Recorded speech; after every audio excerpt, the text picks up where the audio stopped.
mwebale kola mwebale kweberera mutema bale kwagala nsiza mwe nkusiya mu Uganda bwenva majolekedde waffe mu Uganda mbalamusiza ko banyaba ne basaba mwenna abalangira nabambeje basava ne banava na buli mutyesa kino mu gyosinzira okula akatambika no mu Uganda oli Mambuka oli Maserengeta oli Mbukiikaddyo oli Masekati constituent muli bulungi mwebale kola mwebale kwebereramu kale bwe malo babuzaako mbansibira mu Kampala wakati mbalamusizaako mwenna banna Uganda abali mu Kampala n'emirirano abali mu Saluni abali mu Butale abali ku boda abali mu taxi abali mu malwaliro abasirikale mwenna na buli musisa kino mu gyosinzira okula akatambikano constituent muli bulungi nsembyayo mwenna abagala enkyukakyuka nembagamba nti mbagala nnyo buli wooli n'abali maka gammwe abatudde ku TV gagadde ennene nga kumundabirako mbalamusizaako olwo nfundikidde okubabuuzaako mu ddakiika 3 zokka tebera nsobye mbabuuzaako kubanga mumpa obudde bwammwe nange nenjogerako nammwe bwe mmala okuba nti okubabuuzaako njagala mumpitire abantu bano wammanga naye bifo nga sinabasaba kumumpita abantu bano njala kusooka kubasaba musharinge video eno information ya maanyi busharinge video buli muntu omutuukeko buli muntu olina option ya kusharingira abantu 10 ne sharingira ko mwenda ng'okozesa either messenger oba okozesa WhatsApp bw'omaliriza emu ogikwate ogisharinge ku account yo emu gisharinge ku account yo ba page yo ogisharingeko obenga akola post kati abatasobola kufuna access kweno page olwokuba nti batujja ku notification abantu basobola kumanya nti ozze oli ajja kujalabira ku account yo ba ku Facebook page yo information wetu tugitambuza kuba katwasigaza social media TV radio station ezewakazo nazaawunye ebigere n'enkwawa abantu bakyasobola kufuna information ntuufu kati sharing a video eno ogiwereze muno tuleka tusimbule. Alright, njagala mumpitira abantu bano bantagingire bajje okusookera ddala njala muntagingire oba mumpitire mukulembeze wange Mulondo Bakyagulanyi Center mukama wange wonna wooli nkulamusizaako mbadde nkusaba okyameko wano mbeeko ebintu bingenda okugamba bwe nva ku mukulembeze wange Mulondo Bakyagulanyi Center mumpitire Yoseriti Bahabulwa Sserwajja Okoota nyinimu mumpitire Yoseriti Bahabulwa Sserwajja Okoota asinga nyini bannyinimu entannama abere ku video eno njala muntagingire wano Mpuuga Masayas abere ku video njagala Seggona Lubega akali amagwa abere ku video njala mumpitira Lubega Mukaako abere ku video njala mumpitira Mike Mabika abere ku video Joyce Baagala njala abere ku video Speaker Anita Amongi njala abere ku video njagala Thomas Tayibwa abere ku video Uganda Law Authority njala mbere ku video njagala Abedi Bwanika abere ku video yeito Mugalatia njagala omusajja wa Kabaka yito wa Kabaka Pokino atwale saza lya Masaka obere kuno ba endal propagandalists ne ba bloggers mwe nambe taka mbere ku video eno wasanya kalo Charles Peter Mayiga Salunga Mulengeja nkwetaka ku video eno nja kwetagako omukyala gwe bayita Catherine Kusasira manyisaazi no batoli mu nnyonyi weteekateka jirinya Catherine Kusasira kwetaka ku video eno nja kwetagako no mukulu gwe bayita Salvador ono wa comedy mwetaka ku video nja kwetagako no mwogezi wa parliament owa director of communication omukulu Chris Obole n'abala mujja tusangayo benjagala muntagingire mumpitire ku video eno. Alright, ndowooza katusooke tugende nsooke Kigula Luggi nsooke bebaza ndowooza kansooke nebaze kuba buli azamaanyi. Alright, okusookera ddala nsaba kubeetondera kubanga omuntu bw'omala ebbanga tulaba atonge bakusuubiza bakusuubira buli kana bakusuubira olwokusatu olwokusatu n'olwokutaano n'olwessanu n'otajja kiba kibi. Njala osooka okwetondera abalabi bange n'abawuliriza bankwetondera ensi yonna nti nsaba okunsonyiwa nti mu nnaku zonna ezibadde mbadde siriwo olw'ebizibu ebyangwako nafiirwa muzeeyi wange abangi gwe mwategeera gwe twaziika ku kyalo Kiwambya Ttanda ku Mityana Road ku lunaku olwokuna olwa wiiki gye tukubye emabega. So njala okusooka obeetondera olw'okuba nti saasobola kubanga nzija okubaweereza. Bwe nvaawo kati ate njala sooka kwebaza abantu bano bonna abamu ngenda bateeka mu groups munansonyiwa olw'ensonga y'obudde then abasigadde munansonyiwa okuba nti obudde tulina butono. Okusookera ddala njala okusooka okutwala omukisa gwange okwebaza bannayuganda mwenna okwetoola ensi yonna mwenna nti mwebale nnyo mubalire ddala temujjanga okwo olw'ebbanja lye mwampola nga nviriddwako muzeeyi wange Davis Nsumba Katogo Muwanga Allah gwe yajjula ewiiki ewedde era n'aziikibwa ku lunaku olwokuna ku kyalo Kiwambya Ttanda. Mwebale nnyo mwebalire ddala mwenna gye mwakulumuka okuva mwebale nnyo mwebalire ddala. Njatala omukisa guno okubaza omukulembeze wange omu Robert Kyagulanyi Ssentamu Ssebo Mukama wange obubaka nabufuna mwebale nnyo mwebalire ddala. Nja kwebaza Secretariat ng'ekulira General Secretary Ssebo obubaka twabufuna mukulu Sulubongo mwebale nnyo mwebalire ddala. Nja kwebaza ba councillors mwenna baatindika olugendo mwebale nnyo mwebalire ddala. Njala kwebaza omwogezi w'ekibiina kya National Platform mukulu waiso mufumbiro wabale nnyo Chairman Roseph Mitiana. Njala kubaza ba foot soldiers bonna okwetola gye mwasobola okuva. Njala kubaza nnyo baganda bange ba Freedom Border mwenna mwebale okuba nti mwatindiga olugendo olwo. Njala kubaza Lumbuye diehard mwenna gomanyi nti oli diehard mu group yonna gy'oli ng'oli kika kya diehard I salute you mwebale kuba nti mwatindiga olugendo. Njala kubaza emikwano abooluganda bakona emikwano ba comrades mwenna. Njala kubaza abatuuze b'e Nakirebe Kagaba n'ebitundu ebiriwo byonna okwetoola Mpigi. Njala kubaza abantu b'Okumukaaga Kyengera Nabbingo mwenna. Njala kubaza abantu mu America, UK, Europe, abo Middle East, abali mu Africa, Canada namwe mwenna basobola okuba nti mwatoola kye mwatoola okuba nti munziikirako. N'olw'ensonga eyo sijja kulandaga gejja okusaba eryato ne bali mutwalako. Njala tutwala obuvunaanyizibwa okubebaza mwenna nti mwebale nnyo mwebalire ddala okumpola ebbanja kubanga si kyangu mu mbeera mwendi okuba nti mwasobola okunziikirako. Ate na muzene mumwese ekitiibwa so mwebale nnyo mwebalire ddala sina kinyiza basaba okujjako okubebaza nti mwebale nnyo mwebalire ddala. Wonna muzeeyi w'oli Mukama akuwummuza mirembe tulisinkana mu nsi ensuubize kubanga ffenna obudde yenjawulo ate tetulina kye tuyinza kuzzaako okujjako Mukama Katonda yekka atuwa obulamu n'otuwa kye tusinga okwagala. Kale mwenna mwebale nnyo mwebalire ddala Mukama abankuumire. Alright. Katandike n'ekigulalugi then tusimbule video.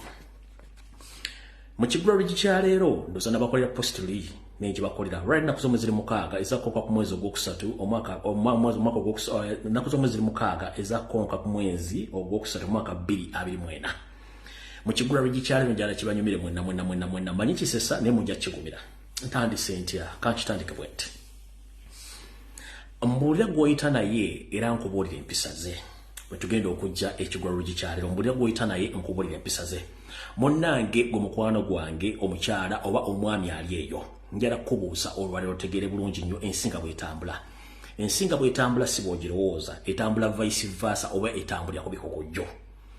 Njala kutegeeza gwe bw'olabanga mulirwanaawo awolereza nnyo mukyalawo kimanye nti balina ekyama ekikusike. Gw'omwami bw'olabanga mulirwanaawo awolereza nnyo mukazi wo nga mufunye obuzibu nga lw'ensonga ebakayanya manya nti mulirwanaawo alina ekyama ne mukazi wo. Naawe omukyala bw'olabanga mukwano gw'omukyala w'omukazi awolereza nnyo bbaawo lwakolako akavuyo manya nti balina ekyama. Gwe ky'olina okumanya tuula wansi tuuza engalabiyo weetegereza ensonga ojja kuziggusa era ojja zitegeeza. Ekigulalugi kya leero kino kikufaananyizaako kitya? Ekigulalugi kya leero kino jalo kibategeeza nti bw'olabanga neighbor wo awolereza nnyo mukyala wo nga mulinamu obuzibu manya nti balina ekyama. Naawe omukazi bw'olabanga mukwano gw'omukyala awolereza nnyo bbalo mufuna obuzibu manya nti balina ekyama ekikusike. Ekyo nkiresaawo. Lwaki mbagamba ekigulalugi kino? Ebintu bingi badde ku social media okuva lwenafiirwa nga bitambula. Naye gwe teweewuunya nti ekibiina kya National Platform ekikyali ekito ekikyali embeerera kyajjamu enkwezenge naye nga omuntu akirwanyisa kigwe yeyo Seriti Bahabulwa Rutabaisirwa mutabani wa Kale Kyensire Mzizide nsanga bisibe n'ekibiina kye ekya National Buzz Movement mubatadde ensimbi gamba n'okuwamba n'okusobanura Uganda obatta. Ne bw'olaba ng'enkwezenge ze baali basize mu kibiina kyaffe ate abasinga oziwolereza ba NRM nga bagenda ku radio bagenda ku TV bagenda buli wamu. Gw'ate omuntu gw'oyagala gwe ng'ekibiina oyagala kisaanewo kife kigwewo ate otuuka otya okumanya nti ekibiina kyazzemu obuzibu ate nga wandibadde okola nnyo kyamaanyi ekibiina ekyo kisaanewo naye ate okola nnyo kyamaanyi okulemezaayo enkwezenge yandibadde esaanyawo ekibiina kye mwagala kigumangu. Ani abo abalonga mulowooza tetutegeera? So njala bategeeza nti mutegeere nnyo ebintu bino nti nuupu kibiina kito NRM esasudde ssente nnyingi kisaanewo naye omuntu eyandikiyambye kisaanyaawo ng'akyabuluzaamu ate baba NRM bamudifendinga nnyo asigale mu kibiina ng'akolayo ki? Wandikola omuntu ekintu noloza no wandikola ekintu okulumya omuntu n'owunzika ng'oyambye muyambe kkiriza mukitegedde bulungi nnyo kyekigwaro gikyaleero kati nkifundikidde njagala tutandike video ey'olwalo naye nga situnatandika video yaleero kamala okuyisawo akalango kamu kokka tugisimbule. Omuntu yenna ayagala okutambula mu mwezi ogw'e11 omwaka guno waliyo conference eno mpya bagiyita the third annual gender based violence ejjatandika ennaku z'omwezi 29 omwezi ogw'e11 omwaka 2024 ekomekerezebwa ennaku z'omwezi lumu December 2024. Eno ejja kubanga eri ku musingi okutegeezebwa nti gender based violence and intersectionality ejja kubeera mu ggwanga erya Canada mu kibuga Toronto ku Airport Marriott Hotel 901 Dixon Road Toronto on M9W 1J5. Bw'oba oyagala ebisingawo ku bateesiteesi n'okumanya kyekigenda mu maaso ojja tuukirira omuteesiteesi omukyala Droni Kajumba ku ssimu ye ey'omu ngalo oyinza ojja okubako butereevu oba omusindikira obubaka ku WhatsApp. Essimu ye eri +1 647 9290 omutuukirire ojja mukubira ajja kuba akubuulira ebisingawo ku conference eyo then tulyoke tumanyi biki ebiddako. Kati ndowooza byonna bibadde bisibye bivuddewo kati njala tutandika video eno olwaleero.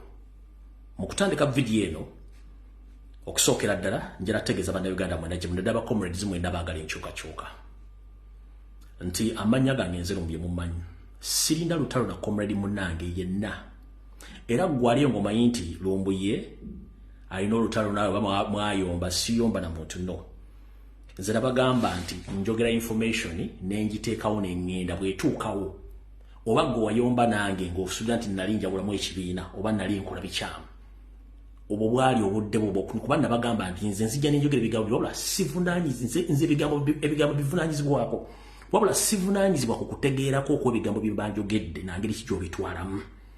Kati gwe engeri gy'otegeramu ebigambo bye banjogedde n'engeri gy'obitwalamu obwo si buvunaanyizibwa bwange. Owulira nvunaanyizibwa ku bye njogedde naye entegeera gye njogedde ebigambo bye njogedde sivunaanyizibwa ku kutegeerako engeri gy'otegeramu ebintu bino. Y'ensonga kigamba nti sindawula tutana comrade yenna kumpa sivinga oba engeri gye mwafunamu ebigambo bye nabagamba all along sirina buzibu era sirina lutalo. Njala tugende mu maaso tulwane eggwanga Uganda by all means. So mbategeeza sirina lutalo na comrade yenna era nze ntambula ku social media platforms zonna nenziyitako munako sirina lutalo. Just ekizibu kyali kya budde kyokka okutegeera bye nali mbagamba n'ekirala n'okubategeeza nti tebeera mu nabyabufuzi gwesiga nti mukwano gwo the moment you befriend a politician oba ogenda kugwa eddalu ekyo nali mbagamba. So sirina lutalo lonna na comrade munange oba nakolako na oba saakolako naawe oba gwe information wagipasivinga ng'otya sirina lutalo naawe era seetaaga kuneetondera seetaaga ki njala tugende mu maaso kubanga ekintu situkimanyi nti Museveni ye mulabe waffe tetulina mulabe mulala ndoza mukitegedde bulungi nnyo. So ekyo kyekikulu kya byonna njagadde obbategeeza sirina lutalo na comrade munnange yenna oba wanvuma oba wakola ki it's up to you kubanga ebyokuvuma wamanyi ebyobufuzi kasita weetaba amazina g'enkima ebyo bigenda okuvaayo. So kati gwali eyo ng'olowooza nti simanyi nakunyigira no nze sinyiga sina buzibu bwa kunyiga kubanga mmanyi nwanirira ggwanga ebyo bibeeramu. So mwenna nze sina buzibu nammwe y'ensonga lwaki njagadde ntandike video ey'olwaleero. Alright, abasinga obungi mwagala kuwuliriza video biki bye ngenda okwogera naye njala kubeera mulambulukufu buli omu wuli ebigwe bye ngenda okwogera olwaleero era obitegeere.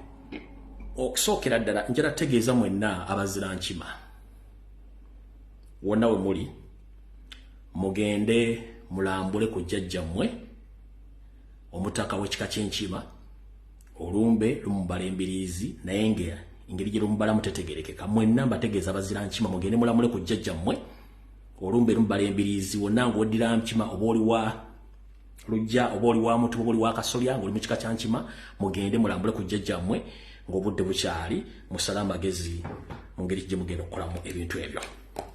Alright, kati okusookera ddala mwe abasajja ba NRM ba propagandalist abali ku social media mbalamusizaawo kansuwenti muli bulungi. Ebiseera bisinga amazima obuyimba bukeera naye amazima bwe gajja gasanya buli kimu.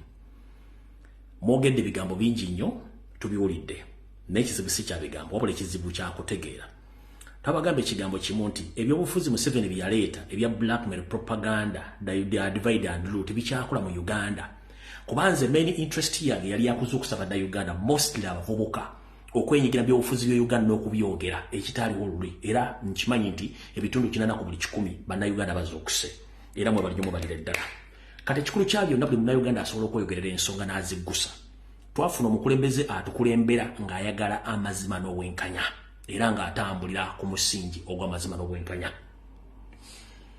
kati ebbanga lyonna badde nzijanjogera information nga baji bafuna bubi bagitwala bubi naye bwemala netuuka no problem kubanga beetuusewo kati jaragamba ba NRM ebigambo mwadde mwogera ku president abateredde documents zonna ze mbadde mwagala mugende muddemu mukyuse mbadde mwogera nga mufunye obujulizi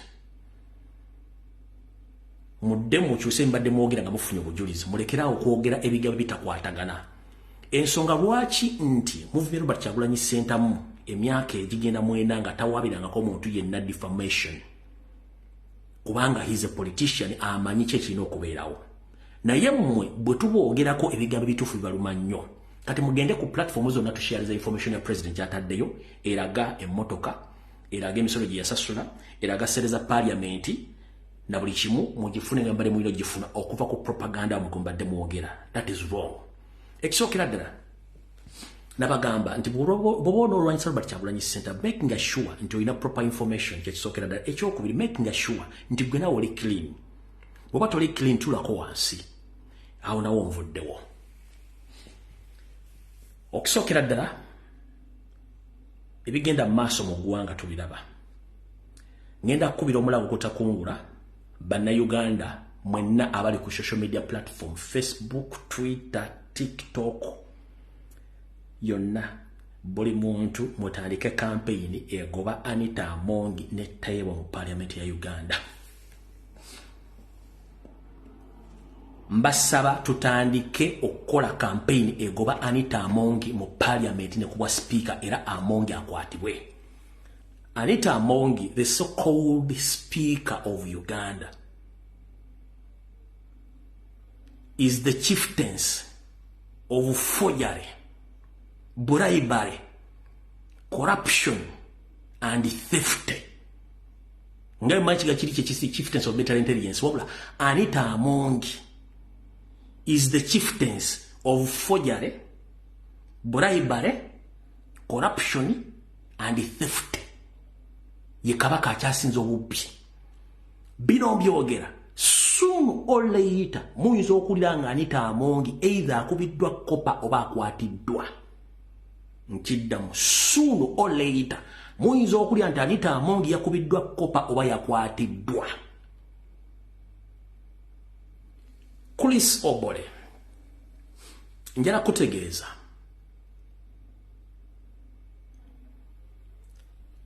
bwajja mu office eyo former speaker omuchala alitwala Rebecca Kadaga yakugobye one nga academic qualifications zo tezibalance nga two ngo ina record zo bobbi so you are there to defend your bobbi nchiddamu omuchala Anita Amongi is the chieftains of corruption, forgery, theft. Byonna biri kuye mubbi. Anita Amongi ne mukulu oyo Tayewa bavunanyizibwa ku kuwenguzi okutambuza enguzi money laundering okwetola parliament yonna ne mu business community. Omusajja Tayewa waliwo sente zimuvunanyizibwako obumbi nga 10 nga yabukumpanya. Aina business empire eri worth 300 billion Ugandan shillings. Empire nga ye creating. Anita Amongi recently bali bagenda mukwata bamusa atebeza okuba nti yayina almost 31 billion Ugandan shillings za kukusa. Naye nga Museveni yakimanya era bali bagenda mukwata ndoza ne ba negotiatinga naye kinaddako mugenda kiwulya. Mu intelligence sources zigamba nti baagala kumanya source ya sente zinira agenda zikozesa ki. So bwemuli nga mulidde kopa oba omukutte temwewuunya. Wego bayita Anita Amongi. video ne bengendo okwogera mbivunanyizibwako era njala public emanye bulungi nnyo ekisokera ddala ensi Uganda yaffe ffenna tekuli ayina monopoly ku Uganda buli munnauganda yenna avunanyizibwa ku nsi Uganda n'ensimbi ez'omusolo zonna ssente za muwa musolo za muntu teziriiko nnyinizo ssente za muwa musolo abakozi abali mu gavumenti ne Museveni nga kwali basaavanti si baffe and I repeat this statement. We, the Ugandans, we are responsible to monitor and to know how our taxpayers' money is used across all government structures. All those top officials in the government offices, including Museveni, he's a servant, Uganda. So he's answerable to our questions and to our answers. Nobody is above the law. Teri ali waggulu w'amateeka. Ekisegwanga Uganda ebintu bibiri. Uganda efugibwa abantu betuyina bebayita ba organized criminals. Ekigaba kita organized criminals. Abavuzi b'emisango abeteekateeka obulungi okuzza emisango ne bagibuzaawo. Organized criminals. Mu Uganda mulimu ekintu bayita organized crime. Emisango egiddizibwa nga miteeketeeke nga na mizibu gya kutegeera nti baagizizza. Mu organized crime muno osobola okusangamu Museveni kennyini nga mwali, mulimu Archbishop, mulimu Reverend, mulimu akulira amakomera, mulimu Inspector General of Police, mulimu akulira SFC, mulimu LC1, mulimu LC2, mulimu muntu yenna nga ekibaita organized crime. Kati ba organized criminals babera affiliated ku buli sekita yonna mu gavumenti mu ggwanga nga ne bwogenda okuba omutwe omuntu asobola okuwolereza omuntu gumanyi temubbi. So there are two different things, organized crime and organized criminals. So mu Uganda tulina organized criminals abeyambisa kye tuyita organized crime obubbi obuteeketeeke. Tuvudde kwanjula ka video katandise. Fenna twagala ensi etambulira ku mateeka. Amateeka kye kitambuza ensi n'okulaakulana. Ensi etali mu mateeka tesobola kulaakulana. Etya buli muntu bw'aba nga azziddwako omusango bazizza omusango amateeka galina omulamula. Teri muntu ali waggulu w'amateeka. Ngera sooka kubuuza ekibuuzo.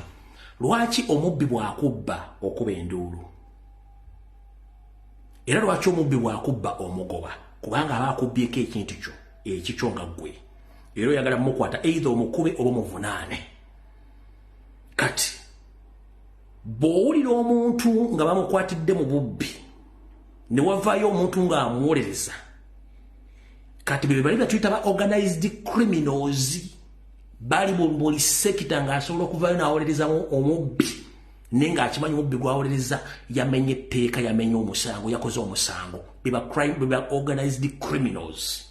Buli sekita babeeramu. Sigenda kubanga nzize emyaka 3 njogera abasajja bano bagamba, so sigenda kudda mabega, just okudda maaso. Njala kubaza bakomredi mwenna abajiyaga ombuto okulabisa abasajja bano. Naye nze ngenda kutandikira we nakoma ku nsonga zino nzongere obwongezi. Amukulu Merdad Lubega Segona ngenda kukusaba ekigambo eki akali amaggwa. Shut the fuck up. Sirika. Merdad Lubega Segona, shut the fuck up. Sirika. Don't mess with Ugandans. Sirika. Wonna wolekano bajja kusaliramu. Lubega Segona, the so-called lawyer, sirika toddamu kwogera kigambo kyonna. Kubanga anja kwayo ebisingawo ne bijja okunyiza otuuke n'okunywa obutwa. Toddamu bw'obanga oli professional one. Mweno saga ya corruption egenda kuleetera okufiirwa professional yo. How? Ogenda kuluzinga ba customers bagenda bate bakyako trustinga mu mpoza y'amateeka. Njala sooka kubuuza ekibuuzo kimu. Abantu abasinga obungi temwamanya lwaki president yajjayo omusango mu high court gwe yawaabira ebyo by'okulonda. He knew all along president abadde amayi but he was keeping quiet. Segona, Robert Kyagulanyi Ssentamu yakubulira lwaki yajjayo omusango ne yamanya baali baali nabo yensonga lwaki ya withdrawing omusango tewamanya.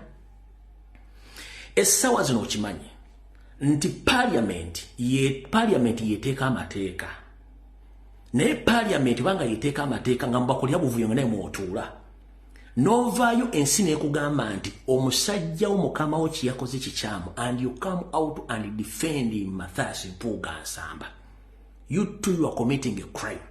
Uganda Law Society yakugambye nti ensimbi Mathias Mpuuga Nsamba ze yafuna zimenya amateeka tewali kawairo mbazifunira. As simple as that. Just shut up. Uganda Law Society esobola okujjako ne recordinga license yo eyokupracticinga amateeka kubanga ye designing nga yesomesa amateeka kati gwe omuyizi w'amateeka eraga nti oli looya. Bwe weegatta mu kuwagira abamenyi b'amateeka kitegeeza naawe oli mumenyi w'amateeka ate ng'oli. Just shut up, toddamu kwogera kigambo kyonna bw'oba toyagala nkwabye nkubuulira. Kino ekintu kigenda okugwera kigenda kuwabya buli muntu yenna abadde beeta professional lawyers bagenda kubaabya with immediate effect. Lubega Segona akali amaggwa nga boga nti oli looya gezaako ddemu yasame ngenda kwabya ekyo nkikubuulidde. Tukooya abasajja bali mu masuuti abafirisuuti nga mutufera. President yakugambye no ensimbi zimenya mateeka gwe novaayo nowakanya kubanga muwagira obubbi wammwe ekyo kikyamu sigenda bbaluwaako mu akabinja kammwe. Nkubuuza kigambo kimu lwaki omubbi bw'akubbako essimu y'obensawo okuba enduulu wandibadde ogimulekera kubanga ababbi bafuga naye lw'okuba enduulu kubanga atutte ekintu kyo nga tekiri mu mateeka. Lubega Segona and your company advocates musirike etteeka bali balisoma nti gwe tojja tuga nti eno Z no A is A, that is it. Abasajja mwakwatanga se ne musirika ne zene bagamba nga bantu mubakana kati kansuke base katono. Nakolanga video mbagamba nti Museveni ali ku pressure waliwo yatuuka okunoonya ko Robert Kyagulanyi Ssentamu amubuulya ebizimbe byonna byayagala mu Kampala n'ensimbi bazimuwadi cash ave mu byobufuzi oba akalulu akamulekere waliwo yakawangulira n'akabba. Bano bagayi bagenda basenka mugamba for us we shall control nabo wase ne bacontrollinga Victoria yaffe bano bagitwala ne batwala Victoria okitegera ne batwala Victoria tubanja abaana ne basirika a lot of things. Abaana bonna balina solira babakwata nga basajja baba waayo ne tusirika tusirise kuba tulina obuzibu. Bwe najjanga ne nkola video zino nga batemusobola zizikola ne munyiigala ombu yakola bwati nenga no problem nze byange byogera embire etaano ne mbirekawo oba ne mbitwala so that is it. Kati mukulu Bega Segona n'akabinjako musirike. Ekirala mwe basajjamu aba NRM kuno kulabula muvuze society mu bintu by'ekiyaaye nga mwagala giraga nti obubbi n'obukenuzi mu Uganda kikkirizibwa era si buzibu kubanga bwe mumanyi nti buli muntu yenna bwabba alina kubeera mu NRM Kyagulanyi kyatayagala. Kati mmwe kyovula nti mwazze ku TV muwolereza mmwe basajja ba DP block n'abantu musirikeeko Mike Mabike sirika Lubeka Mukaako sirika kuba bimwogera tembiinaako obuvunaanyizibwa musirike. Si bagenda mu mpola si bagenda mu nnyone njala baga musirike muleke kutwala ggwanga mu ntata. Mwagala kufuula nti obubbi mu Uganda kiryokko omuntu okubba era kigenda kubeera okay which is not okay. Awo tetugenda kulwawo.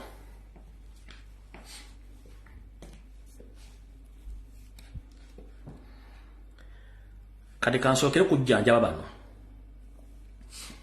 omukyala amukulu Salvador omuzanyi wa katemba owagira NRM mukyala wo wamusindika agende mu Kongerekanda n'abaana gwosigale Kampala ng'owagira NRM ne mukola empapula enjingire ku Nassau Road muzikozesenga obujulizi nti mukyala wo yali polling agent afuna asylum mu ggwanga erya Canada. Naye twagala kugamba ebintu byomunona mu Canada osindika family yammwe bisobola okukola mu Uganda as long as regime ekyuse nga amateeka n'ebiragiro bikola. Kyetubagamba tetuli wano mu kuti tusiika binyeebwa no.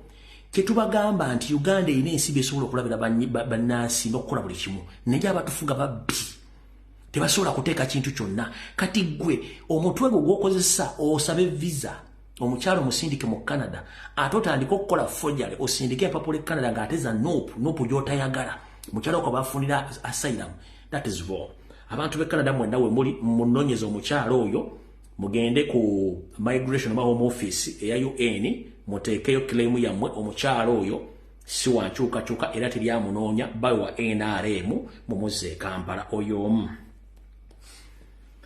ono mwanyinaffe Catherine Kusasira nadde mwesonyiye naye kasita yasengise ba blogger okummanyira n'engamba kanzije mmalo omuyisaamu eggaali ekisookera ddala ngirategeeza eggwanga omukyala Catherine Kusasira si mulwadde wabula etteeke lyeyayiseemu lyetteeke Jose Chameleone wa Joseph Mayanja lyeyayitamu nti yafuluma webweru w'eggwanga n'atuuka n'agamba nti mulwadde ng'ayagala ssente mu NRM kati n'ono lyetteeke lyeyayiseemu yafulumya eggwanga n'agamba nti mulwadde ng'amaze otuuka eri bamufunire ssente zigenda omubeezaawo eri ng'entandikwa eryadde etteeke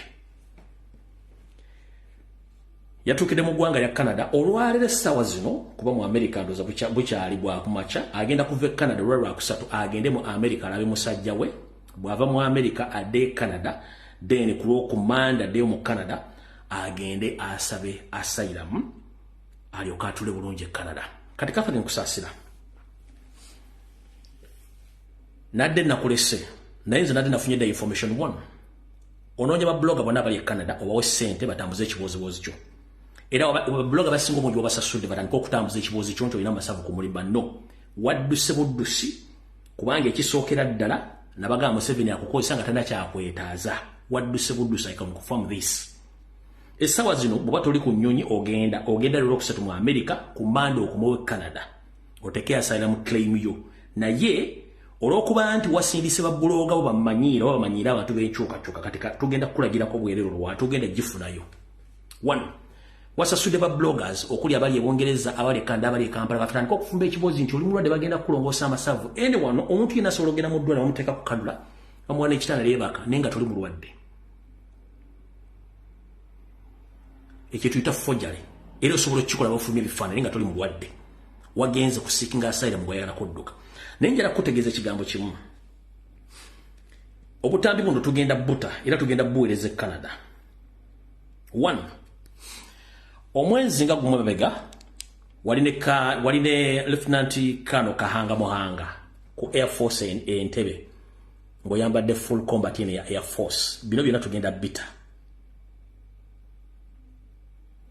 ate okimanyi nti kasita migration zitegera nti oli government official mu ggwanga tolina w'osobola kuyita bino byonna tubirina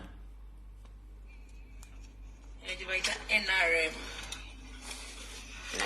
Mulinde mulembe kwa mubakulijja muli tukubira muli tugamba amena jezo you want to bring mine out this is mine this is mine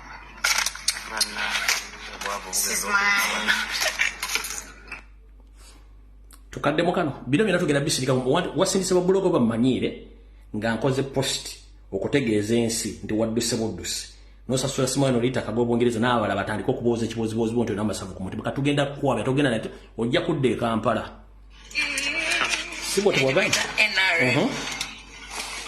nashima mulinde mulembe kwa mubakulijja muli tukubira muli tugamba amena jezo you want to bring mine out this is mine this is mine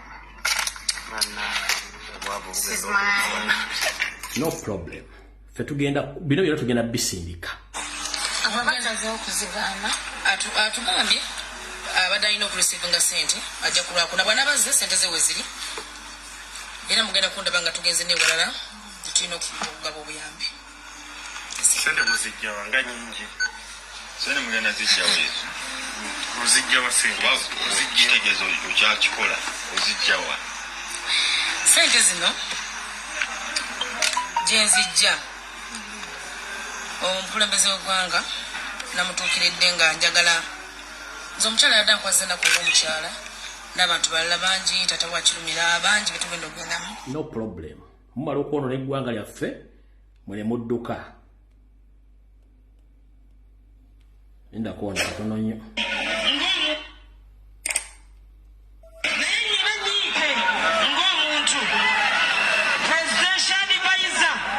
okubanga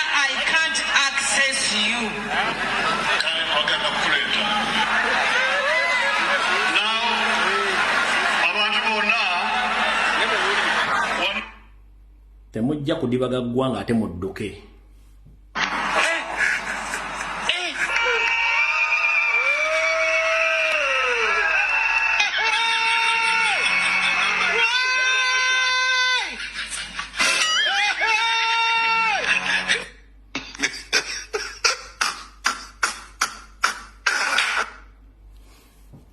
Gweke nyini okumanya bantu muli basiru nnyo talina kye bakwagaza kati wagenda okukima ebbasa wa Museveni Janet yatandika kukwata ku kabina ng'abuuza kino kituufu oba vako muno video tebalina kye bakwekuba bakulaba ng'ekidomola kankaddemu kano Janet yakwata kabina ko ng'ayagala kumanya kino weesibye ekidomola bwe weesibye gundi fako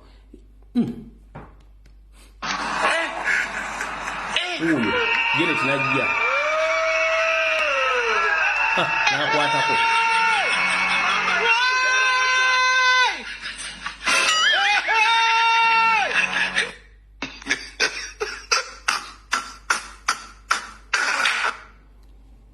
tebana kibakwagaza kiki ekikuddisa president video zonna n'ensimbi video tugenda zisindika ku migration neno full combat twalimu air force tugisindika ku migration ojja kudda tojja kubeera Canada pose nga togera kufuna papula Mwai musaga muzanyira mbintu bino. Kati awo tuvudde wo. Njara tugende ku nsonga endala. Mmaze bategeeza mutegere bulungi nyo wasasudde babloga bakola omulimu ogwo. Kati katusoke tutandikira ono current. Wasanya Karo Charles Peter Mayiga Sano gamulengejja kwentaandikiddeko. Njara tegeeze gwanga nti onakulwa leero okuva ku macha agaleero okuva omukulembeze yagamba takulagana nguzi era nalagira omukulu Mathasi Mpuga Nsamba azzeeyo ensimbi oba yeetonde oba okukola ki omwami ono n'agaana kasoke mbategeeze president teyava mu bbanga genda teekayo kiwandiiko ekyo nedda baasooka ne bayita mukulu munnaabwe bulungi nnyo bamugamba ensobi wagikola era nakkiriza nti ensobi yagikola bw'amala okugiza nti ensobi yagikola ne bamuwa ebintu bisatu by'alina okukola mwabitegedde bulungi nnyo ne bamuwa olunaku lulamba yerowooza akola ekintu ekyo olw'okuba nti ono mukulu ono alina baakolera baamugamba tokikola omukulu ono kati daily visitor ku CMI headquarters Embuya bw'aba tagenze ye agenda ye Abedi Bwanika Kazibwe Bashiri Seggona Lubega Joyce Baga n'akabinja kalwe bagenda but daily visitor okufuna instructions kyekiddako ku CMI nkiddamu abeera Mpuuga Seggona Lubega Kazibwe Bashiri Joyce Baagala n'Abedi Bwanika tebava ku CMI kufuna instruction kati bamugamba no togeza no resigning we are national resistance to resigning resist we shall back you kubanga bali babbi ne mu bubbi tebaswala kati kiri kyembagambi wali nti waliwo organized criminals waliwo ne organized crime kati bonna abali mu organized crime ne organized criminals ne bajja babacking omusajja law society waya ku government cha that means president was right parliament batayina tteeka likuwansimbi that means you are wrong ekintu adoyina okukola kyokka kiri ekintu eki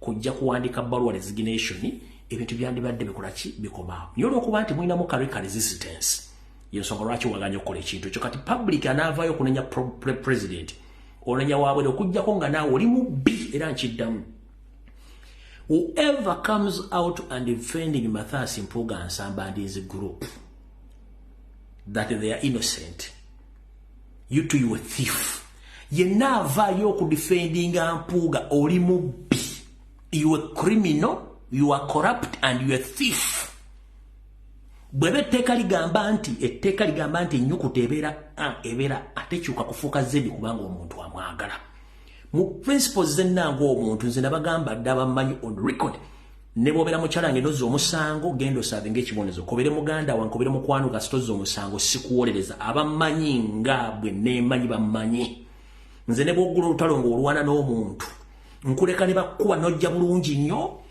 bw'okkiriza nti bankubye ne ndyoka kugamba ng'olabye kubanga sinze mba nakutumye that is my principle That's the right, those are the principles of presidents. The moment you commit a crime, face the law. No sango omuntu bamubyeko ettaka akaaba talina agenda mutaasa n'amateeka tegakyakola. Bassa omuntu mateeka tegakyakola. Bawamba abantu mateeka tegakyakola. Batuse n'okubbasereza omwomusolo amateeka negwe nova no defending nga omusajja etteeka yali menye teririiwo. Gwocho watu mwenna abapolereza mpuuga muli babbi. Birds of the same feather flocks together. Ebinyonyi nga bifaanaganya amabala n'embeera zaabyo ng'ebinyonyi byonna bibeera birina omuzegwe gumu. Nzize mbabuulira butya Yoseriti bahabulwa tebasira mutano wa Kalekezi wayagala okwawulamu Buganda okuva Robert Kyagulanyi Ssentamu mu baakalulu. Nga kyalina okukola kwe kuteekawo abeeyita Abaganda batandika okulwanyisa Robert Kyagulanyi Ssentamu. Abeeyita ab'ekitiibwa. Njala sooka kutegeeza. Bw'oba oyagala ekitiibwa sooka wewe ekitiibwa. Bw'oba oyagala wewe ekitiibwa sooka wewe ekitiibwa. Tosobola kweyita wa kitiibwa ng'ate oli mubbi ng'oli mufe. That is impossible. One. Bwe nkugamba nti ebinyonyi bifaanaganya amabala n'ebiwawaatiro biwuka kye kimu era emize byonna kye kimu. Abasajja bano Museveni yamanya Kyagulanyi amufuukidde ekizibu. Alina omuteekako omuntu gwe bagenda okuzimba indirectly. Yabadde Mathias Mpuuga. Don't be surprised. Mayiga ne Mpuuga kuliko ajja okujjanga presidential candidate. Nkiddamu. Don't be surprised. Ku Mpuuga ne Mayiga kuliko agenda okujjanga presidential candidate. Okulwanyisa Robert Kyagulanyi. Those two. Kati omukulu bamukwatidde mu bubbi. Omwami ono wasaanya. Olw'okuba naye mufere mubbi. Bino byayogedde.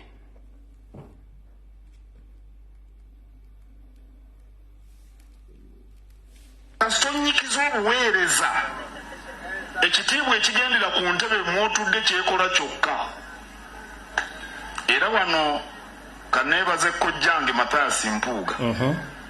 Kubanga naye aweereza n'aweesa ekitiibwa entebe ey'oludda oluvuganya gavumenti.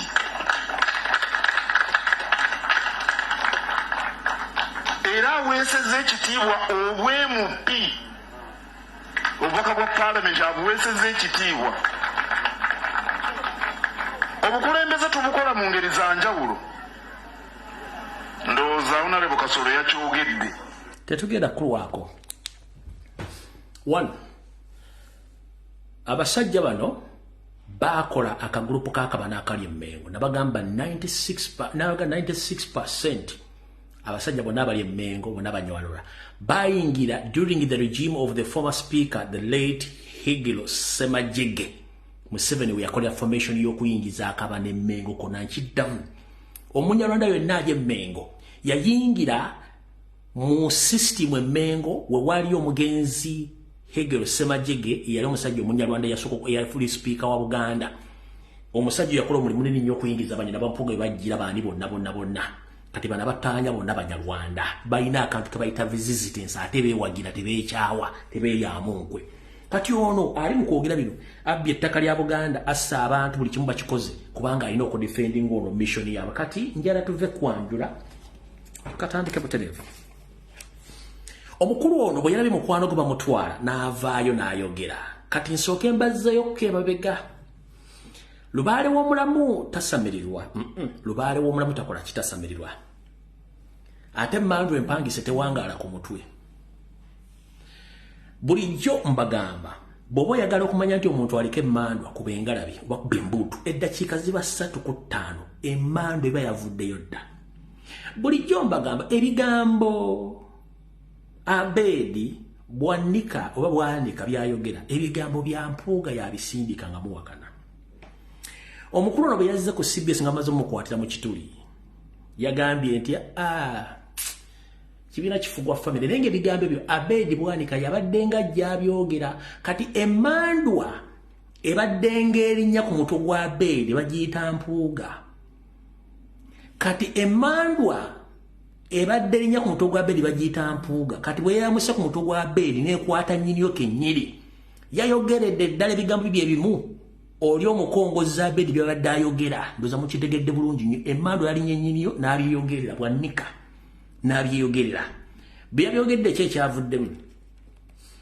ekyavuddemu akire bulungi tetugenda ku olugero luwanvu omusajja ono omuliro gumwokyezza ne kagurupu kaabwe wetwogerera olwaleero ekisinga okukwasa ensonyi wasaanya kalo Charles Peter Mayiga manyi kuno kuwoli bajja kakusaliramu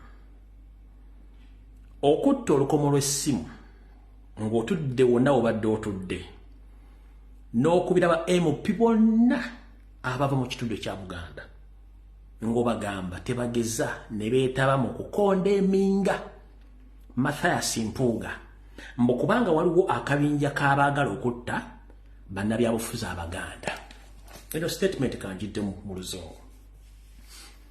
The so-called Prime Minister of Uganda, known as Peter Mayiga, the Munyarwanda who camouflaged that he is a Muganda.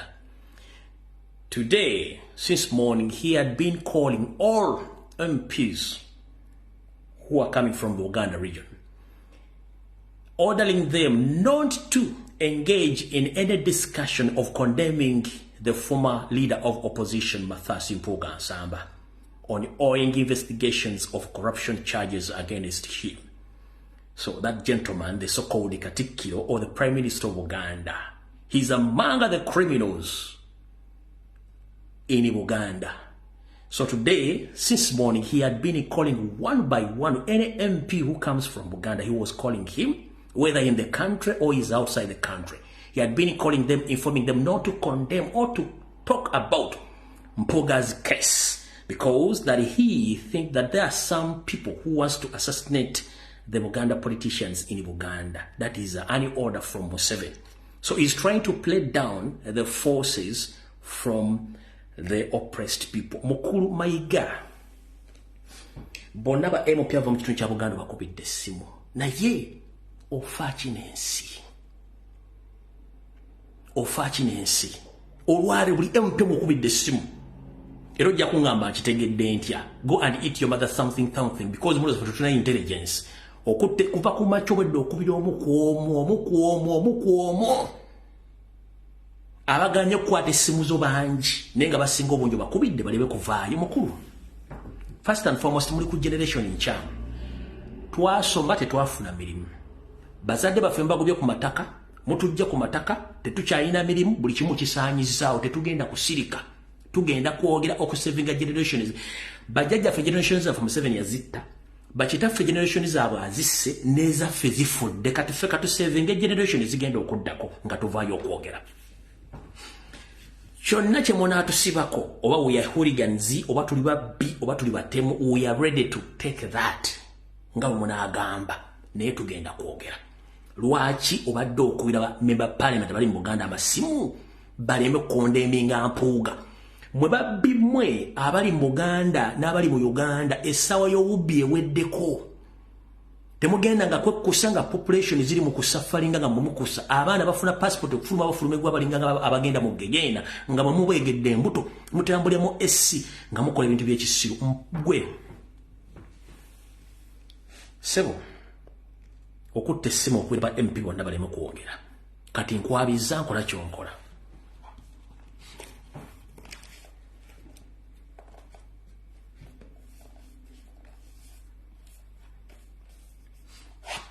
okikoze leero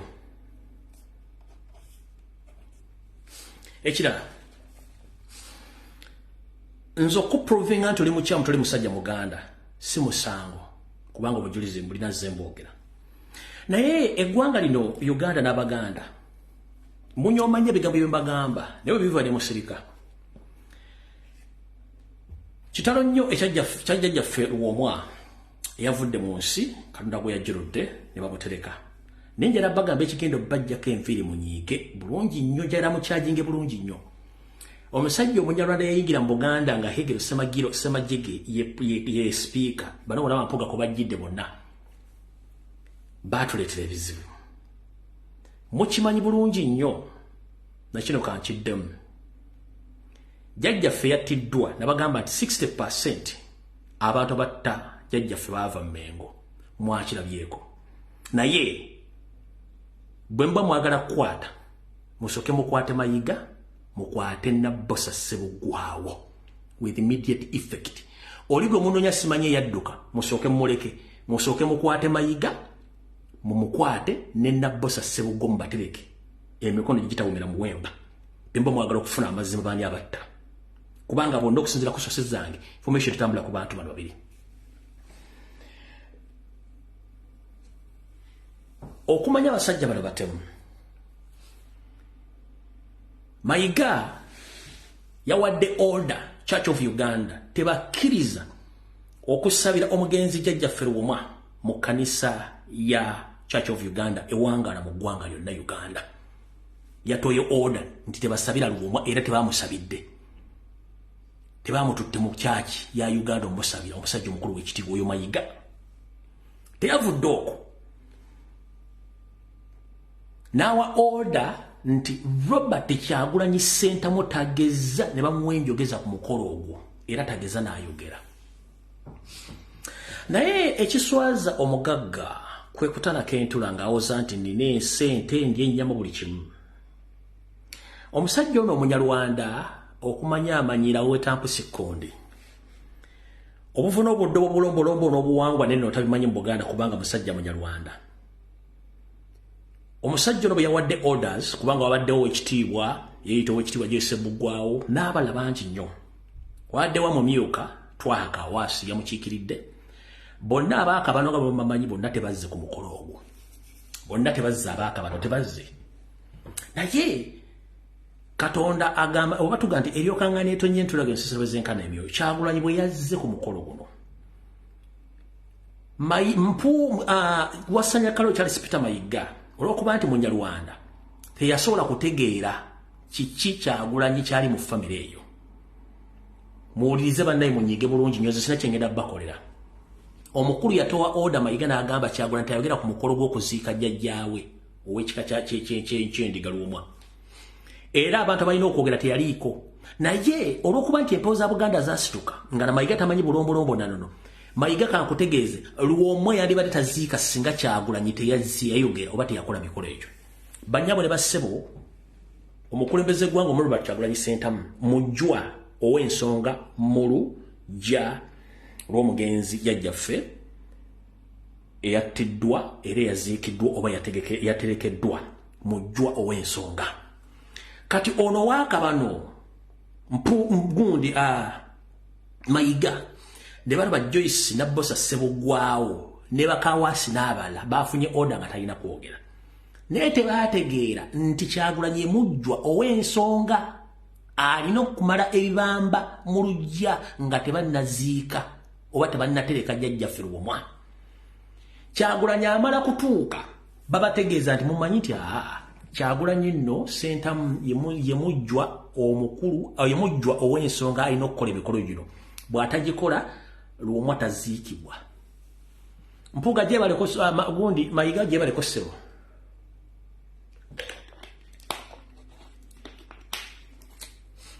gye baleko ssebo ne Nabbosa mu gye baleko Kawaasi gye baleko mukulu. Omukolo gwe mwagenzeeko singa Kyagulanyi teyazze kuwogera bakola mikolo jjajjaffe yali talina kuziikibwa kubanga omujjwa yamala ebibamba. Kati bwe yatuuse nga bagamba mumanyi nti Kyagulanyi azze kyati mu order mugina talina kwogera nti ye bakitegera mu ddakiika ntono nnyo nti ye mujjwa ow'ensonga alina okukola emikolo baziike Luwumwa. Ne bazikubamu ne zaaka omuliro. Bwe zaaka omuliro ne bayinsisitinga tajja kwogera. Omukyala nga naye wa kitiibwa era nga naye wa NRM omukyala Sala Muwonge Nkonge n'abagamba bannange newankubadde tulina order from above Kyagulanyi butayogera ne mbadde mu kimanyi nti Kyagulanyi ye mujjwa ow'ensonga nti bw'atakola mikolo oba bw'atayogera omutaka taziikibwa. Mayiga ne yeetakula ebigere ne yeetakula enkwawa. Sala Nkonge Muwonge yabagambye Kyagulanyi bw'atayogera oba atakola mikolo luwomata tazikibwa taterekebwa mu kinnya nga tebalina kyakkola beebuuza akasajja katufuukira ekizibu mu byobufuzi katufuukidde ekizibu noono omutaka tetwategedde nti ate kekajjwako ensonga munnange nga Kyagula bamuleeta ng'akola emikolo gye egy'okumala ebibamba bulungi nnyo ng'amuwa njogeza olwamukwasizza enjogeza n'alyoka akukalakatira abasajja abali Emmengo n'abali mu Buganda yabalese bafumba miyajji bati kati addamu okumbuuza baani abali Emmengo kikwatako gwe kozesa engalabi y'otegere baani abali Emmengo kubanga Mayiga oba totegeera nti omujjwa nga yamala ebibamba n'omugaana okwogera kubanga tomanyi buwangwa nannono ogunywanga n'ogufujja yono nno wano ng'agenda ogikola kuba abamu temwagirabye yooyaawo sijja tteeka kuba muli mu music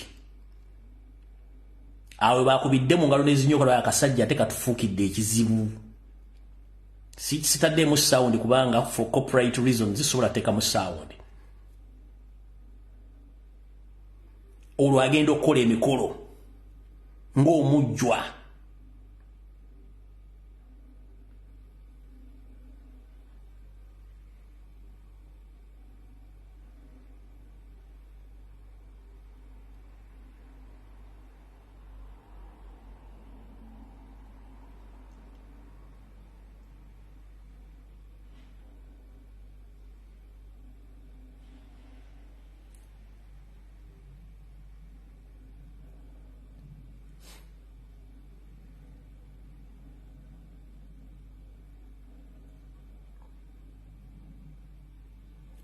abo bamukwasiza enjogeza n'akola emikolo gye nga omujjwa omukulu n'emirala gye mwategeddeko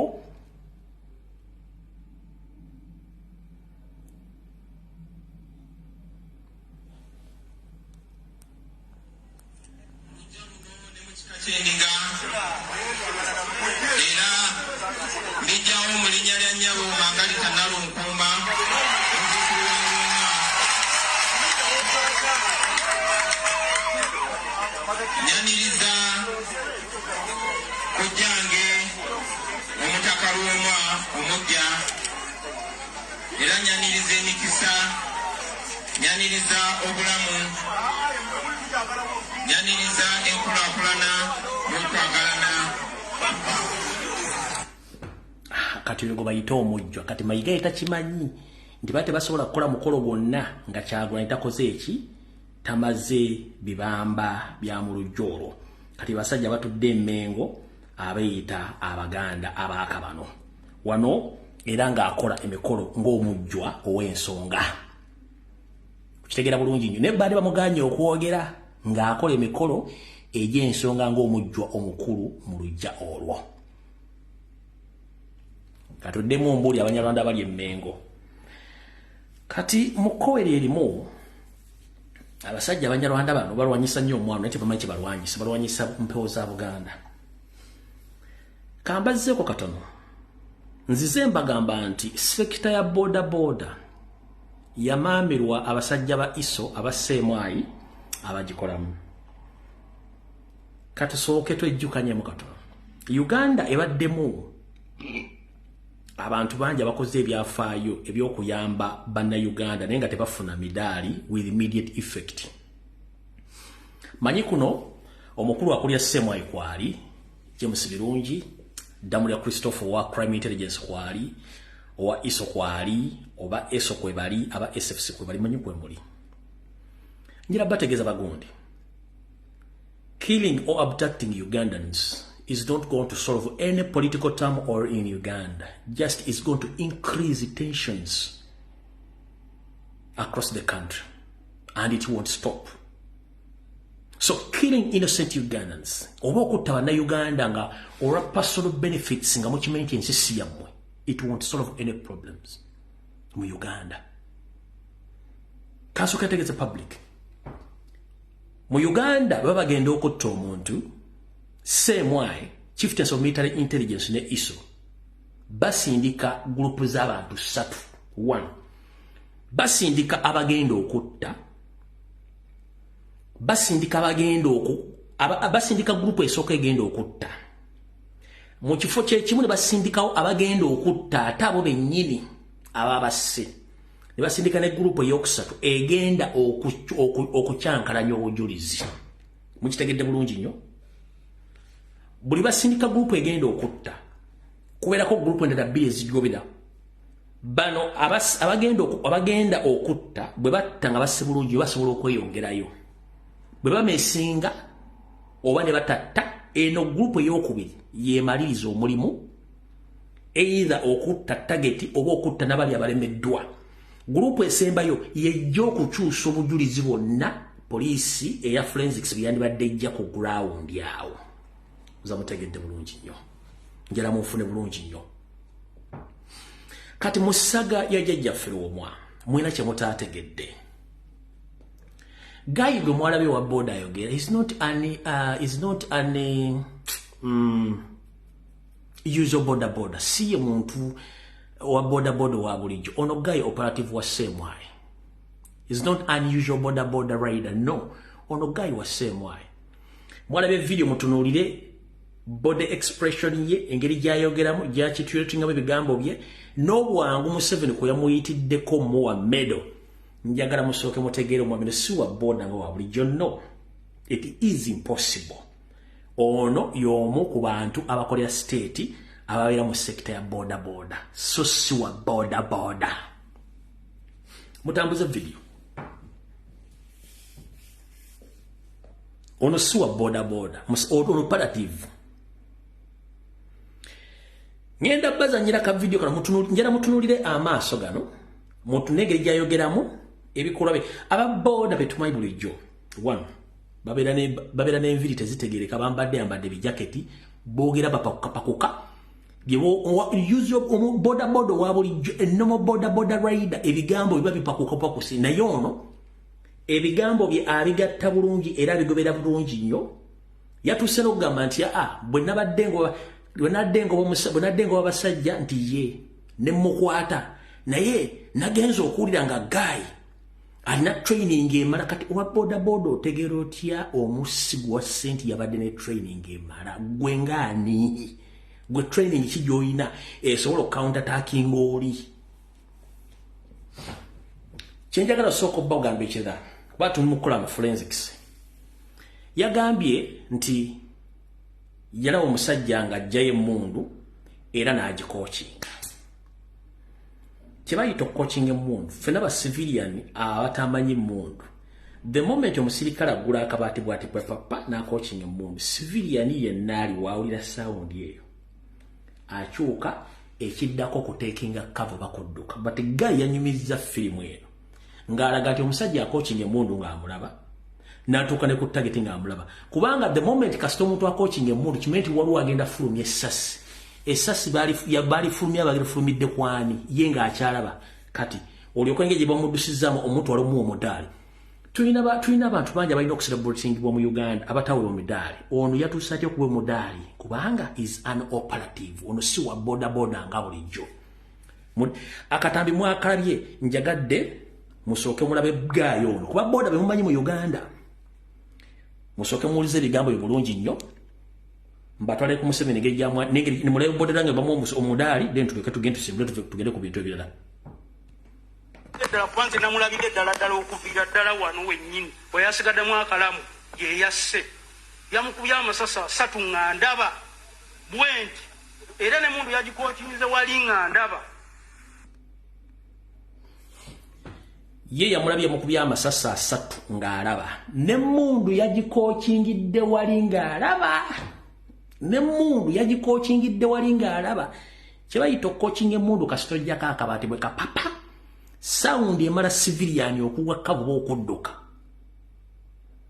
sawundi y'okuopeninga emundu okugula sefu yaayo kiba kitegeeza civilian yenna abamanyi sawundi y'emundu nga bagudde akabaati either aba yaddisoba yatekinze cover naye ono yalabe nga bakuba amasasi era yagikookinze ng'akola ki ng'amulaba tugenda mu maaso kankabadire wano katono muwulire bulungi nnyo eddala kwanze namulabidde ddala okuviira ddala wano wennyini oyasigaddemu akalamu yeyasse yamukubya amasasa 3 nga ndaba bwenti yes era ne mundu yagikokinyize walinga ndaba bwekityo ayabadde talina kyayogera kwanza oyo gwe nakuteri yabadde na simu yabadde na kintu kyonna era bwe namaze omufunza olw'amaanyi ge nabadde nawe kuba yabadde ne training y'amaanyi bwe yankutte mu bulabu yabadde ne training y'amaanyi ne bwe namaze omufunza ng'akomawo akwate emundu ategeera nti emundu age gabadde amaanyi ge yabadde ne training y'amaanyi. How can you verify the training between you gwagenzo okukwata ataaka naawe ataakinga? Wategedde otya training y'oli nti oli ali more trained gwate omuntu ali more trained noga nti omusinziza amaanyi gwe nga toli well training oli just boda rider.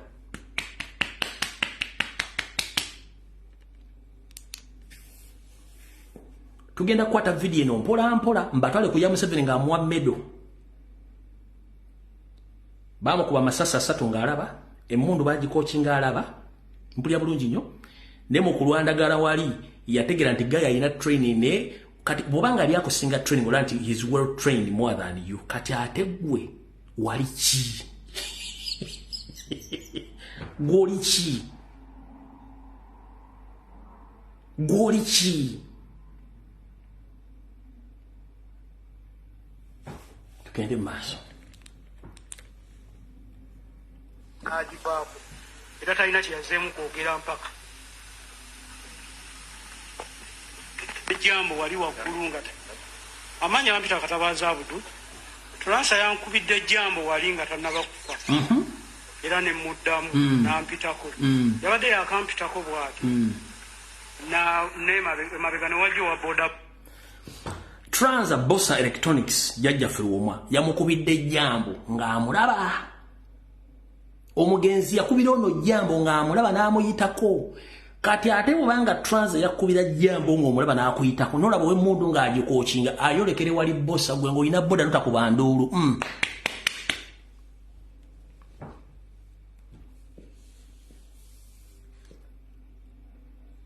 Mu mannya gonna gwe Katabazi.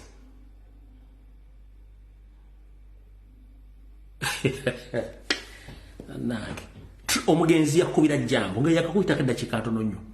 Ow'emmundu guno omulaba ng'agikookinga ng'ayolekedde target ng'atoli yakakubira jambo omumanyi notaga nti owaayi mukola ki gwe kimugenda okukola gwe. Mmwe mbeesobolera. Boda nga alina baaga wano. Najjayo baaga. Najjayo emmundu n'agikookinga ng'olaba. Nengamba ababadde waawo omuntu alina emmundu tali muleeya tali mu uniform asa nesigala nga mugoberera bweti nga mugobereza amaaso okutuusa we yatuusaawo awali omwala Twansa n'abanga alinnyamu katono bwe yalinnyeemu katono n'owa bodaboda n'ayimiriramu bwe yasimbudde n'asimbula bwe yatuuse wano nga nze nkyamugobereza amaaso n'akuba eŋŋombe ya piki n'abanga amuyitako mu kuyitako Bossa n'abanga akyuka bw'ati mu kumutunuulira bwe yamutunuulidde ayabadde n'emmundu n'ava ku piki emabega n'amukuba amasasi 3 n'enkuba enduulu ne ng'aba nange basse Bossa n'ensimbula piki n'engoba omusajja omujjaawo ne tutuuka nabadde nkyavuga ne munnange omulala nanneeyungako ne tugoba omusajja ne n'atuuka ali waggulu n'ayimirira n'antunuulira bw'ati bwe yantunuulidde n'azzaayo emmundu n'agisiba mu bbaaga n'asimbula piki bwe yasimbudde piki ne mugoba ne mulemerako n'atuuka eri ewansi bambi bwe yatuuse ewansi bambi nakkirira bwe yakkirira ne mulemerako ne tumulemerako n'atuuka kuli oluguudo lwe bakola n'aggyayo emmundu mu bbaaga n'agikwata bw'ati nesigala nga nkyajja bwe namutuuse n'abanga akyuka bw'ati okunkuba amasasi.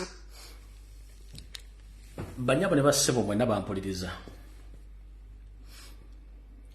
Teri muntu wa bulijjo asobola kuva ku crime scene batidde omuntu nga bakozesezza mundu n'ogoba omusajja ng'omanyi nti alina emmundu n'atuuka ogijjayo n'osigala ng'omugoberera unless nga mwabadde muli mu mission yemu.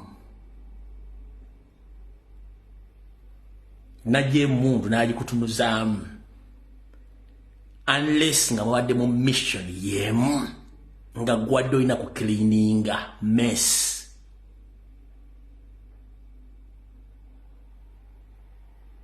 Peri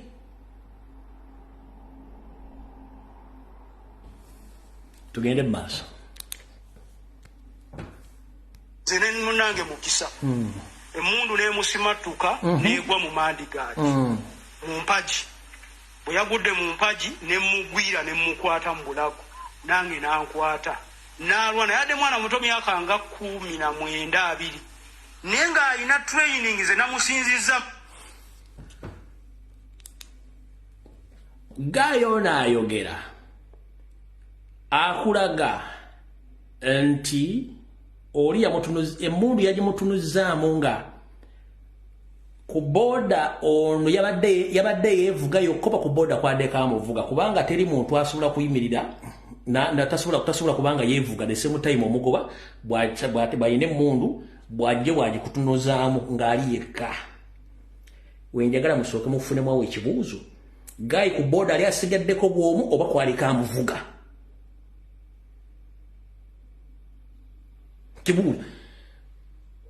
Eyayina emundu yayina amuvuga oba yali yeevuga?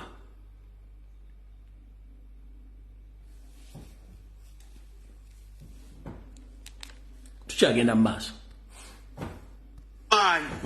Naye yabadde ne training nga y'amaanyi nnyo. Ekyandeetedde ekyo goba omuntu w'emundu nga siina mundu bosa mukwano gwange yandabi. Yabadde ne training y'amaanyi nnyo. Ekyamuleetedde ogoba w'emundu ono lwakuba nti bosa mukwano gwe. Tukimanyi nti abalabi baffe be batubeera okumpi ate batumiza omusu. Gayi bwe tudda mu kunoonyereza okutuufu olina kubeera mitala amayimbwa nga nenna bugisi mufundize nga tolina woolabirako wadde akatuli okula ku munyenye. Otegera otya omuntu nti yabadde ne training tosobola kumanya muntu alina training gwe kubanga bw'ola muntu nga alina kitegeeza na you are more trained than him. Katugambe nti kambuleko mumanyi emipiira bingi Manu ne Manchester nga zeekutte. Okumanya esingako gye newaayo amaanyi egifuntula gikuba n'egiwangula. Kati gobogamba nti oli yabadde ne training y'amaanyi ate gwe n'omuwangula gwani mpozi ssebo.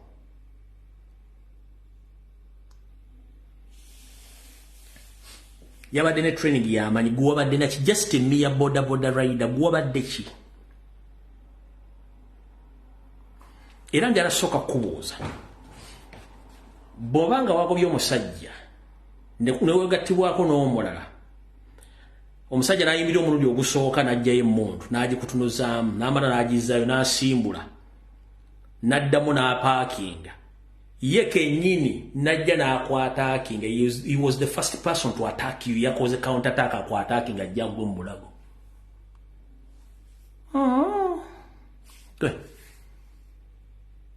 Ayina mundu ajja ye yasoose okujja okugwa mu bulago.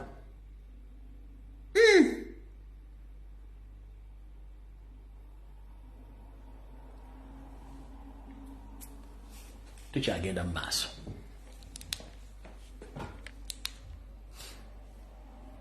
Ira mu COVID. Kati bwe nalabye nga bamumaze omukuba amasasi nadde sina kyakukola. Nange ne newaayo oba nfa nkole ki? Nfe. Naye ekintu kye yankolera mu COVID kyansingira n'abantu ab'enganda zange abaani kuba yasobola okumbeererawo. Kati nange bwe buvumu bwe namugobye. Era bwe namaze okukwata oyo omusajja nalaajanye nnyo era abantu babaddewo temumutta. Tumuleke tufune information. Abantu ne bagamba twakoowa. Kasita alina ekizibiti kya mundu ate omuntu gwa sefe nafena tumukola ki? Tumumanyi. Bw'abassa omuntu naffe katumutte n'endaajana nnyo era oyo omusajja yasigaddemu akalamu. Obuvumu bwonna bwavudde ku nze nti n'ebimu bankubye nga ntaasa baleme kumutta. Naye ng'abantu ekyokola tebakola ki? Tebakirina. Then ne munnange omulala ne bagoba oli eyo bamutuuseko ne bamutta. Naye uno nalwanye nnyo nga tebamutta. Y'ensonga lwaki olaba yasigaddemu akalamu ne poliisi we yajjidde. abaddewo wali twansa yankubidde ejjambo nga tanaba kufa.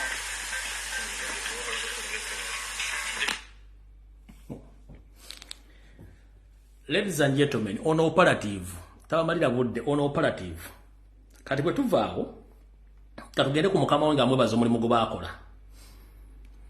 Njagala osooka otunuulira omwami ono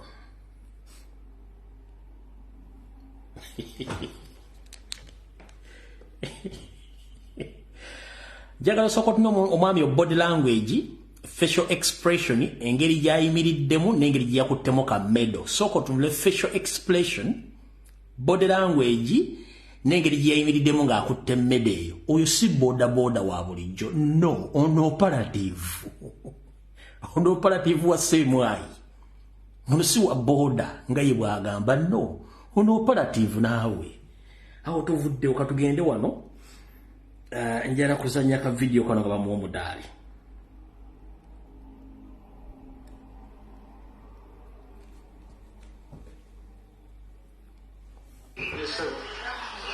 Ate ne gurupu yammwe ya bodaboda zammwe ngenda kubayamba kubanga mukoze ekyobuzira.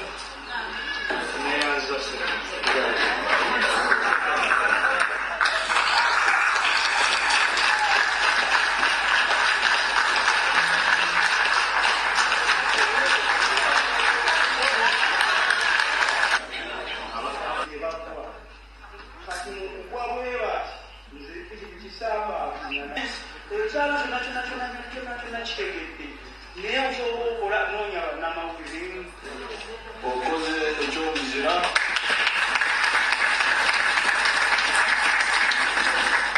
nawo okuusa omunansiko nganze kati bagenda kukuweeza. Kati omuntu wa bulijjo ne bamutwala okusinkana Museveni bw'aba ayimiridde bw'atateeka mikono mabega bw'ati agiteeka no mu maaso nga bw'ojo ne kasitobera ku atiizi automatically is an operative. Kasitobera ku atiizi bw'oti you are an operative, you are trained operative. Kasitobera ku atiizi bw'oti njala mudde muntu ndi omwami ono body language n'ebikola byaddaako kuba emikono yose n'agiteekamu n'ajjukira nti ali ne mukamaawe n'addayo ku atiizi. Atiizi kiba kitegeeza nti emikono gitadde mu position y'emu wano ku magulu, kitegeeza you respect your boss, kyekiruyita atiizi. Njala kadda mukaza musoke mulebe ebikola byaddaako mujja kulanga zeekwa ono mu person nga tamanyi protocol y'amagi naki emikono oyitho giteeka wano oba oyitho giteeka ne respect ne nga munguju just a civilian, a trained soldier oba operative kastabera kwa atiizi. Don't ask yani tubula mu train baga nti atiizi kankabadde mwana mukategere bulungi nnyo. N'agamba grupu za mweza boda ono yabadde omu yakoze omu ate grupu za boda ziri meka. Njala muntu ne body language, a normal person nga civilian bw'aba agenda kusinkana omuntu omukulu emikono gye bw'agiteeka wano oba gisibira mabega bw'ati kasita omuntu ateeka emikono ku atiizi bw'ati abeera trained operative ku atiizi. Kati mudde mutumanyire musinika ebinyono kankadde mbutereevu bulungi nnyo. Ate ne gurupu yammwe ya bodaboda zammwe ngenda kubayamba. Linda konkaddemu wano. Wait a minute. Ate ne gurupu yammwe ya bodaboda zammwe ngenda kubayamba. Kubanga mukoze ekyobuzira.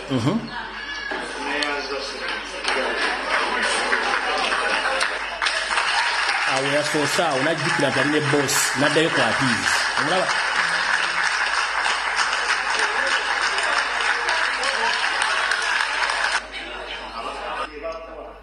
awanyumya naye wano wenyini agenda kuddayo ku atiizi wamala okuexperinga agenda kuddayo ku atiizi.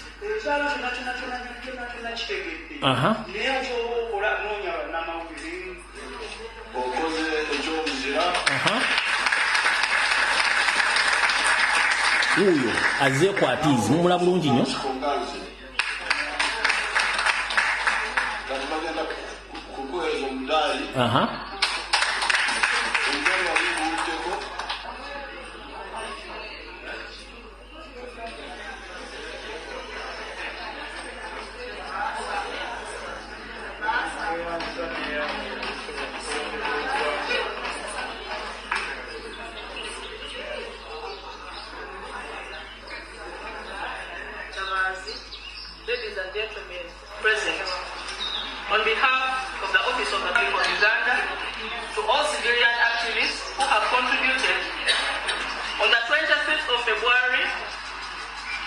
this year, Mr. Katabazi arrested the assassins of late Engineer Daniel Bosa, the clan leader of the Ndiga clan, and the proprietor of Transa Electrical Services and Contractors. He was shot a few meters from his residence in Lumbuye in Kampala City. Mr. Katabazi, with help of other residents, pursued and intercepted and disarmed the assassin. He also urged the angry mob not to kill the assassins in order to have the incriminating evidence intact and for justice to prevail for the murder of Engineer Bosa. In line with the National Honors and Awards Act of 2001 as amended, His Excellency the President of the Republic of Uganda confers the Naluhale Medal on to Mr. Abdul Katabazi for exhibiting exceptional courage and heroism, regardless of his personal safety, in attempt to apprehend the criminals who are armed and for countering them not to escape after the murder of the senior citizen, late Engineer Daniel Bosa, the head of Ndiga clan.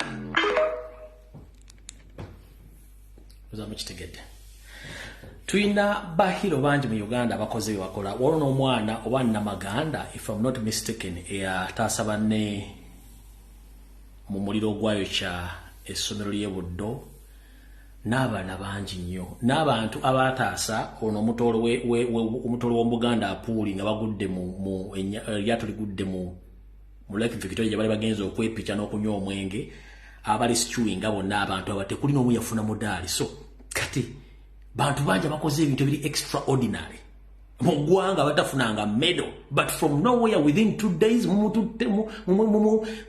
ebintu mukola byonna bibalabisa kubanga mwina cow mentality. Please muleke kubuzaabuza abantu. Mission mwade mu kimugale babagamba nti 60% mmenge ekirinamu 40% semwayo mulimu egumanyi bulungi nnyo. Okitegeera? Kati yensonga lwaki mugenda mukwata abantu mwagala kubuza evidence. Naye ffe tujja balabisa. Mumugende maaso nga mutta. Katugende maaso.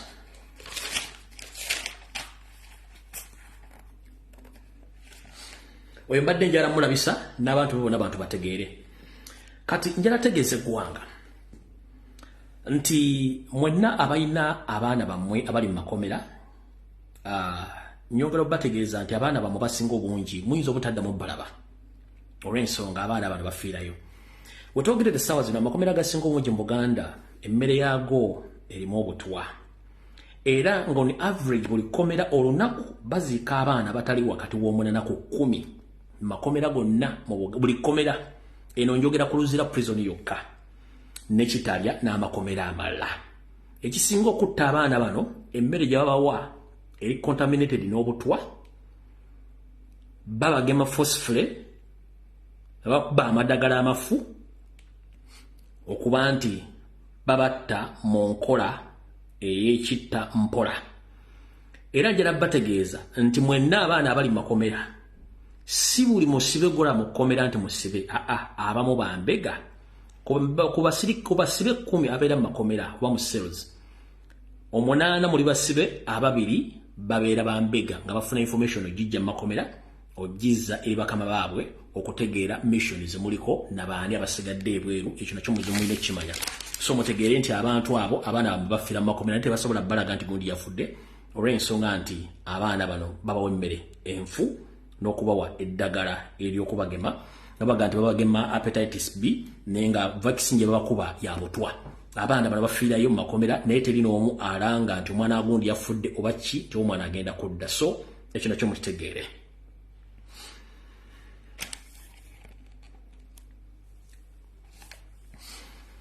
Kati buno bakanjala bugende bajjajjaffe abebika by'Abaganda batali nsowole njala bugende eri abalangira n'abambejja ab'ensonga ne bannayuganda mwenna. Nina information entegeezezaako nti akabinja k'omusajja kubayita kale Kizikayihura kawereddwa task ey'okudda mu buto okutandika okusanjaga abasajja n'abakazi anaddala abalemedde ku nsonga za Buganda. Era kino kigenda mu maaso nga akabinja kano katandise okukola omulimu guno.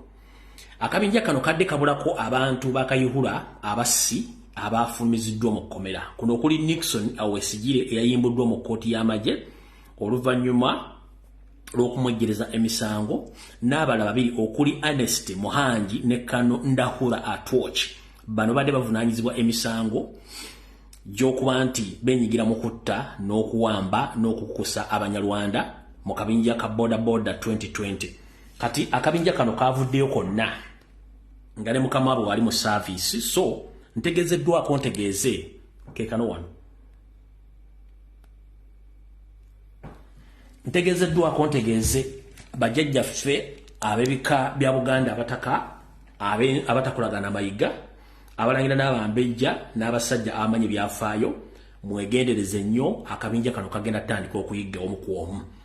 Era bwe bagambidde nti ab'enkima mugende mukebere ku jjajjammwe, era n'essaawa yonna ayinza oddusulamu akaba kubanga n'ekimuluma tekitegerekeka. So jagadde mbategeeze nti akabinja kafulumye, main ne kalina kujja oli Muganda yenna akyali resistant ku nsonga eyo.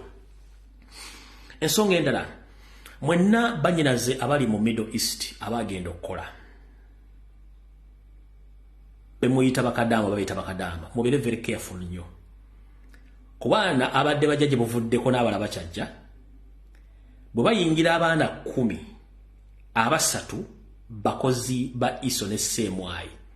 Bano bayina mission gye balina okutuukiriza mu mmwe. Muyinza otandika okutuka ekikutuko oba okubuzibwawo mu mawanga gye muli nga saawudde mu ggwanga ki. Nemmende batagetinga nnyo Saudi Arabia, batagetinga nnyo Qatar, batagetinga nnyo ne United Arab Emirates, zonna Emirates zonna. Era obutwa bungi nnyo Dubai, abantu bangi bafiire Dubai nga tewali ategedde. Ba operatives mwe bali abaana abawala nga bajja nga ba maids, abala bajja nga bawaita, n'abala bajja naye nga mirimu gyabwe gya kusaasaanya butwa. So mwenna bakadaama oba shagala, mwenna bategeeza mbere careful nnyo abantu bemutamanyi bemudiringa nabo. Mulimu aba iso ne Semwai abazze obakolako emikolo, so mbere nga mukimanyi bulungi nnyo olw'ensonga nti emirimu gino bagenda gikola nga tebesiseemu olw'ensonga nti bakikola. Alright, njala tugende ku nsonga endala. Buno obubaka njala bugende eri mwenna Abanyarwanda bagufudde omuze okumanyira eggwanga Uganda, nga mulowoozesa abantu nti muli ba mugaso nnyo okusinga Bannayuganda bazaliddwa mu nsi eyo. Ndowooza mwandibadde mutuuza entwingiriza mmwe wansi n'engalabi zammwe ne mwekkakkanya. Abanyarwanda basooka mu Buganda ne mu Uganda baali bakkakkamu nnyo era nga tewali abalinako buzibu. Ne mmwe muleesa akamanyiiro ne futivizi mu myaka gino olw'okuba nti muyina emmundu n'amateeka ne mugabuuka. Mu kawaayiro ka ssemateeka afuga okutambuza n'okuyingiza abantu ne Bannayuganda be baani mu constitution ya Uganda, kakutegeeza bwe kati. Omugwira yenna ng'oli mu Uganda nga tewazaalibwa mu Uganda, tuli Munnayuganda. Omugwira yenna nga wazaalibwa mu oba kankidde mmwe nti omuntu yenna nga muzaddewo si Munnayuganda nga mugwira, ne bwakuzaalira mu Uganda tofuuka Munnayuganda kuba ne muzaddewo mugwira. N'abaana boozadde babeera bagwira. Etteeka liri loud and clear. Lisoma nti omugwira yenna mu Uganda toteekeddwa kuba nti ofuna obutuuze n'abaana boozadde babeera bagwira. Kati mukulu Frank Gashumba n'akabinja kamwe ekibalwanyisa ennyo n'okwefubutika ku Bannayuganda mukimanyi amateeka bagasoma. Kino kituzaayo Museveni naawe kennyini okimanyi nti taatawo si Munnayuganda, taatawo Munyarwanda. Kitegeeza etteeka lyekwata azuwero Janet, azuwero Didigi, azuwero mwenna Bagashumba kuba kitaawo yali forena, naawe baakuzaala oli forena, so mumanyi kye mudiringa nakyo. Etteeka liri loud and clear. Muzadde wabeera forena nawo omwana gwazadde mu Uganda obeera foreigner mukimanyi bulungi nnyo mukitegera bulungi nnyo okubeera citizen omunnansi olina okubeera ngoliki nga muzadde omunnansi nawe olekofuna obutuuze kati mugende empola mateeka mugamanyi mwenna mukimanyi bafranka kajiji mukimanyi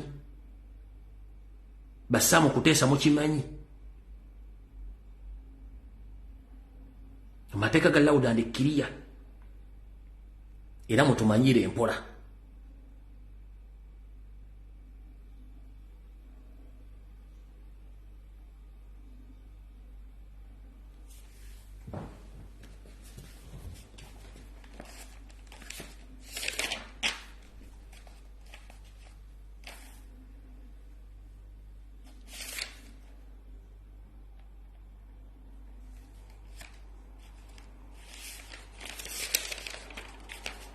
ninde mukatono wano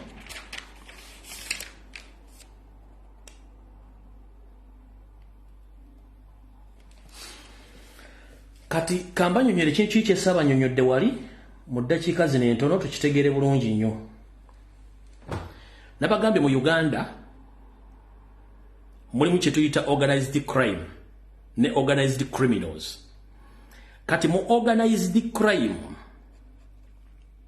gyemisango egiddizibwa nga miteeketeeke bulungi nnyo gamba ng'okutta abantu nga kuteeketeeke bulungi nnyo obufere obubbi bw'ettaka na buli kimu kyonna nga kyonna kiteeketeeke bulungi nnyo ekyo tuyita organized crime bw'ogenda kwero si wanu tagenda kuyamba ogenda kwero si ttu tagenda kuyamba ogenda kwero si firi tagenda kuyamba ogenda ku poliisi tagenda kuyamba ogenda mu kooti tegenda kuyamba kubanga kino ekintu omusango okuguza n'abaguza bateeketeeke kubanga kyekyo bayita organized crime bagenda okuzza omusango nga muteeketeeke bulungi nnyo y'ensonga lwaki bakubbako ettaka poliisi era sino gitegeeza n'esulebwa naggamba n'ogenda ku poliisi n'esulebwa naggamba n'ogenda mu kooti ne besulebwa naggamba ekyo tuyita organized crime kati organized criminals bebo abazza emisango nga beeteeseteese kati mu organized criminals Museveni mwali is an organized a chief organized criminal muno mulimu courts of law ezijuddemu abalamuzi nga nabo bali mu kabinja kano police mweri mu kabinja kano abasawo mu bubinja buno mwebali nga nabo benyigira mu kuzza emisango nga biteeketeeke mulimu bannaddiini weebuuza munnaddiini okujja okusirika nga abantu battibwa nga akimanyi battibwa enguzi ziriibwa abantu bakola kibawambwa nga tayogera kiki is among the organized criminals abateeketeeke yajja okusanga Museveni nga akimere Museveni mutemu yajja okugamba nti Museveni abeere okubanga aterezza eggwanga nga akimanyi nti eggwanga ki tugenze kuba politicians nabo nga bakola ekigambo kyekimu bali mu organized crime group eno nga mwebali tugenze mbeeyita bebitiibwa nga nabo mwebali owoza kwekuba nti kangende kugundya nyambe nafunye ekizibu kubanga wakitiibwa agenda mukubira essimu tajagenda gikwata oba agenda kuwuliriza ensonga zo bwamala oziwuliriza olumala oziwuliriza nga nti tunaalaba okuddamu mukubira essimu nga takyasobola gikwata oba nga akyusa olulimi is part of the organized criminals yensonga lwaki wasanja Kalukyali Sifita Mayiga yegasse mu kusindiikiriza n'okuwagira ebikolwa eby'obufere by'obuliwenguzi mu ggwanga kubanga naye is among the organized criminals abali mu Uganda abali mu Buganda ndoza kibanyonyere bulungi mukitegedde bulungi nnyo kati organized crime ne organized criminals babeera above the law until gwe munnayuganda lw'osituka owambe obuyinza buddeyo ku ssemateeka w'amateeka n'ebiragiro ffenna kye tulwanirira naye bwe tunaaleka organized crime egende maaso tuleke organized criminals nga bafuga eggwanga jjajja bagenda tutta bagenda kutwala buli kye tulina bakitwale nga bakimanyi nti bakitwala lwakifuba buli muntu kyovula bagashumba badifendinga Museveni ba MOP badifendinga obubbi bannabyabufuzi badifendinga obubbi bannaddiini badifendinga obubbi abeeyitabiti badifendinga obubbi parliament ejjuddemu ababbi buli wamu waliwo ababbi abekyetuta organized criminals they are well organized and connected okitegedde bulungi nnyo yensonga lwaki bujinga asobola okutta omuntu n'asigala nga obujuzi muluma nga atambula firira jja nawumula n'okuwuma nga tewali amukwatako ninga omuntu yamusse kubanga is connected ku crime eri ku group y'aba criminals abali organized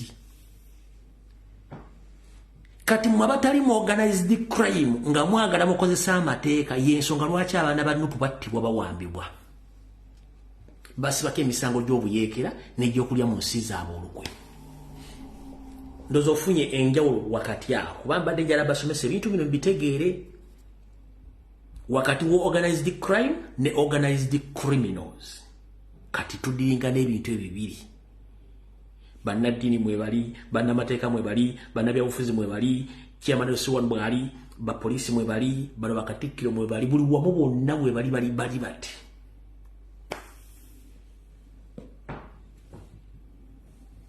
uzamu kitegedde bulungi nnyo kibanyonyodde bulungi nnyo ye Uganda gye tulimu olwaleero so don't be surprised okulanga mayiga defending Ampuuga don't be surprised ngeyita lawyer a defend nenga lawyer means a practicing amateeka gateekero mu nkola nga ata a promoting a defending omusango omuzze nga bwe guli kati abatali mu organized crime Uganda Law Society yageti no ensimbi Mpuuga azifuna mu bukyamu n'abavudde bona ne bakoneni nga bamanya amata abo tebali mu organized crime kati abali mu organized crime mulimba bloggers bo wasena jana yogere kigambo nga takirinaako mutu n'amagulu oiza manga the organized criminals mukitegedde bulungi nnyo bafuna ne bapalapase ku social media ne bajja ne bogere kigambo n'akuteekako omugambo omunne kubanga bana bamala okubba baga kati tujja fune ba PR abagenda ku social media bogere kino najja n'ateeka ekigambo n'asirika on daily basis bogwe mulimu waabwe ababloga ba NRM kubanga ba defending organized criminals abali mu government uzamu kitegedde bulungi banje galamba somese kigacho kino mu kitegere mu mayike mudiringa nacho babasinga mu nyumba mu kitegere timate ero sitanyambye police tanyambye ate na kubide chairman of civil tanyambye chairman of civil tanyambye MP tanyambye those are all organized criminals. They are connected. Ogendo tukayonga father kwefulide. Mususudo lya kwefulide. Wa police akwefulide. Okitegera kubanga balimu ka group ako. Okitegera balimu ka group ako.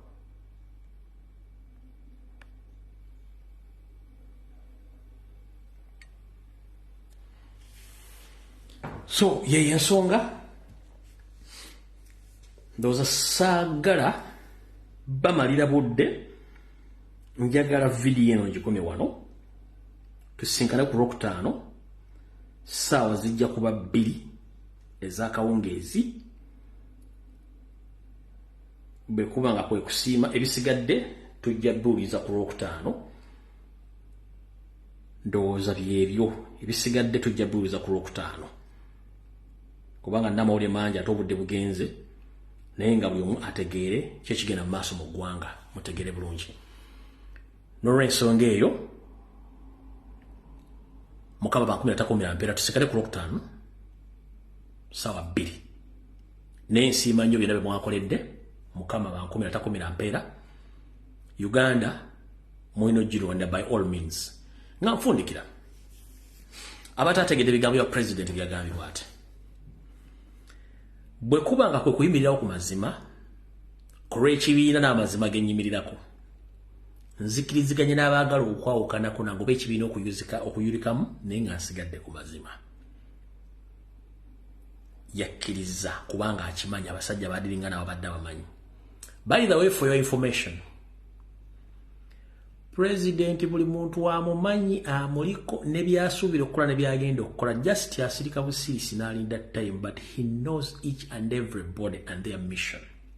Bonna abamanyi. He knows each and everybody and their mission. Bazimanya azimanya asirika busirisi.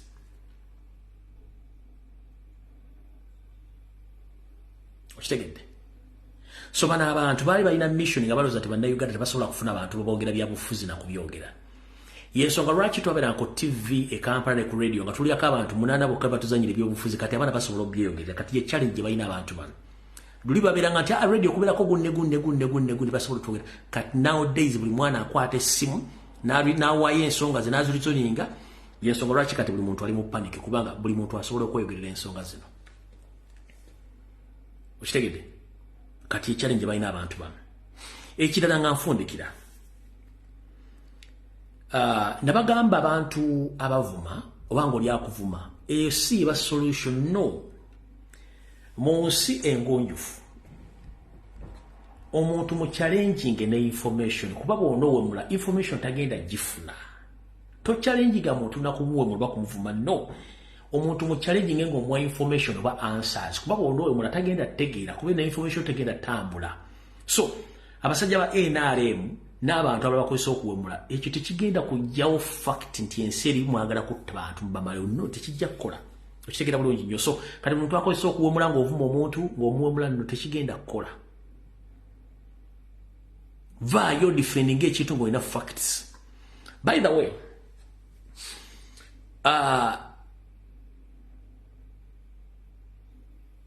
ebintu byemwogedde ku Kyagulanyi bingi.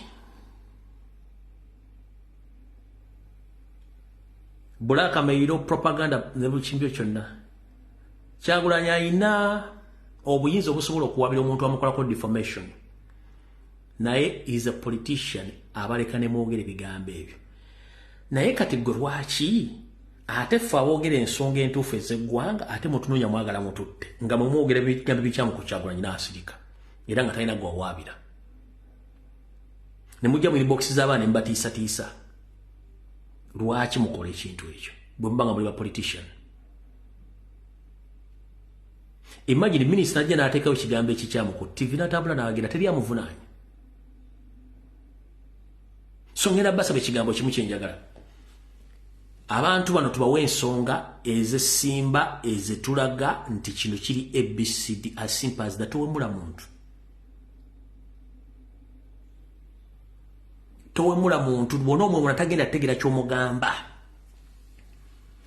Tewali kintu kisinga kuluma muntu ng'omugambye amazima kimuluma nnyo. Kati bw'ona omwemula tolinga kino tagenda kumanya mugambe ti this is this kino kyekituufu. Saga yonna egenda ku social media kubanga president yagambye nti ssente zaafunibwa mu bukyamu. Tewali tteeka mwe zaayita kati ekyo kirumya abantu bangi nnyo. N'emirambo egyali gyafa nagyo givuddeyo okudifendinga kubanga nagyo mirambo girimu organized crime. Omanyi basomesezza ebintu bino ebiri mbate bitegeera. So kaweebuuze ekintu kyabadde nti please return back the money or resign and apologize to the public. Nga bagamba ani omuntu ogu. But ka gurupu konna ka DP buloko abaali baafa ne tubaziika n'abaagenda okulima emmwanyi nga Kasibante Moses simanyi Odongo Oto bali bonna bavu kubanga bali organized crime. Kyembadde mbagamba nti ekigambo organized crime ne organized criminals babeera nga basirise babeera nga sleeper cells bava buvi kujja ku defendinga kintu kya bubbi. Kyenjagadde musooke mutegere mu kintu kino. Konna akabinja konna mukalabye kati kansooke era nga nfundikira. President yakutte omulambo. Bulijjo abamuga ku kyalo kuno kuliko abasezi. Naye olw'okuba yaasula mu kalina abasezi babeereyo nga tabawulira kati kiyakoze. N'akwata omulambo n'agusuula mu luggya. Kati abasezi baavuddeyo buli musezi yenna gw'amanyi ne gw'atamanyi buli omu yazze ayagala kukula ku mulambo ogwo beesunga okukwata ku mulambo. Kati ye yakutte omulambo n'agubasuulira. Buli musezi yenna yavuddeyo. Ate abasezi bakyava mugenda kula abasezi bangi nnyo. Ba organized criminals nga bazze kubanga baagala kula mulambo ogwo. Balwanira mulambo bonna. Nenga amazima gasigala maki? Amazima gasigala mazima. bwekubanga okuyingira mu ggulu boogerayo mazima nga Bayibuli bwetugamba guys musigale ku mazima okuyingira mu ggulu si kuzimba kereziya kuwabirabo ng'oli mufere okuyingira mu ggulu tekitegeeza nti ogenda kujjoogera ebigambo ABCD nga toli ku mazima bwekuba kuyingira mu ggulu nga boogera mazima mwogera amazima mugabuulira abantu bwe tuba bakugenda mu ggulu eizi toddira egifuula zeedi no mubuulire abantu amazima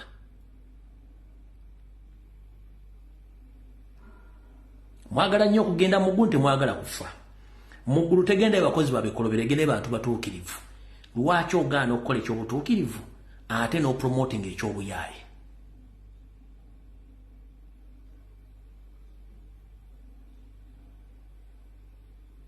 ompulira bulungi President bulijja muga nti wano ku kyalo lwakuba osula mukalina munnange ne tusula bubi abasezi basula badduka emisiri koye naye nze sibalaba naye yafunye omulambo n'agusula mu lujjalo buli musezi yazze abasezi aba PhD aba degree aba masters aba certificate abataasomako abaali baafa abaava mu byobufuzi bonna bazze badda ku mulambo bonna bamugamba nti wano waliwo abasezi nga azensula mukalina ne bagere sina kyemmanyi nze ate omusezi asobola okuwola mpaka naye kyeyakoze naga naye banneiba nga bakomplaininga nnyo ku musezi bano n'afuna omulambo n'agusula mu luggi maama abasezi bazze bayitirivu nakati abasezi bakyajja ego bayita kyakulanye naye nga nze nali nabagamba dda nti abo bonna basezi nga bano lumbuye alindibaga nti abo basezi balya ne musezi ndwalya n'omusezi omukulu oli saabasezi nga lumbuye alimba awayiriza abasezi baakuno nze nabagamba n'abasajja basezi mbamanyi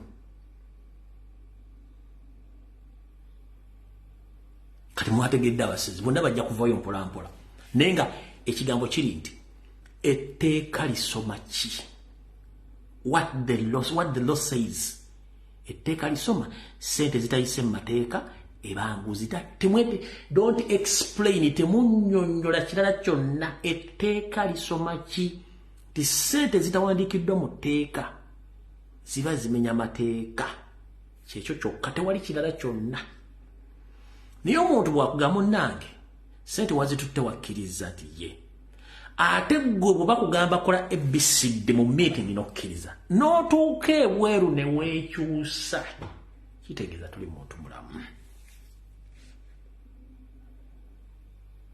kitegeeza tuli muki tuli muntu mulamu mukkiriziganyiza nti munnange ABCD negwe bw'ovudde mu lukuŋŋaana okoze byo nakano kankabajjukize mukulu Sseggona Lubega lwaki nkugamba osirike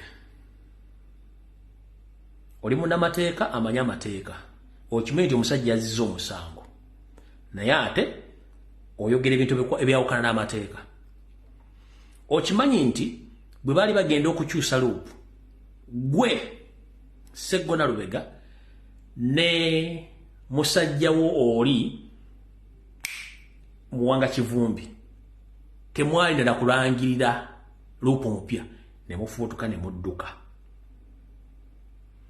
era mu meeting babayise mufune ekyokusalawo ku musango gwa Mpuuga era temwazze mu ababiri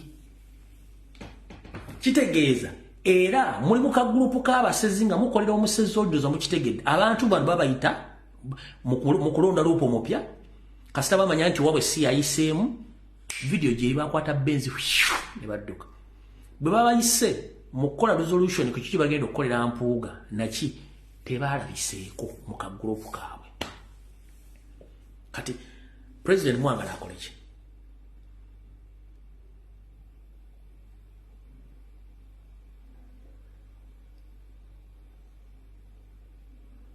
mwagala akole ki ate nakino kanki bagenga nfundikira teri wa kitiibwa nga teyewa kitiibwa abasajja abali mu Buganda ne mu Uganda baweebwa ekitiibwa taliko likodi yakukozesa ofisi y'ekabasanya baana ba buwala taliko likodi yakubba ttaka taliko likodi yakuganza baka abasajja abatuyita ab'ekitiibwa omuli Joash Mayanja Nkanzi omugenzi mulwanya muri Ssemwogerere Jebbi Walusimbi n'owekitiibwa Dani Mulika abasigadde Mmengo tekuli wa kitiibwa kubanga muli babbi. Mukosa ofisi zammwe okabasanya abaana obuwala. Mubbi ettaka lya Buganda. Muli corrupt mukola bulimu. Mwagala kitiibwa ki? Tebaye muntu agadi Mmengo waliyo w'ekitiibwa from today onwards. Teri Mmengo wa kitiibwa no.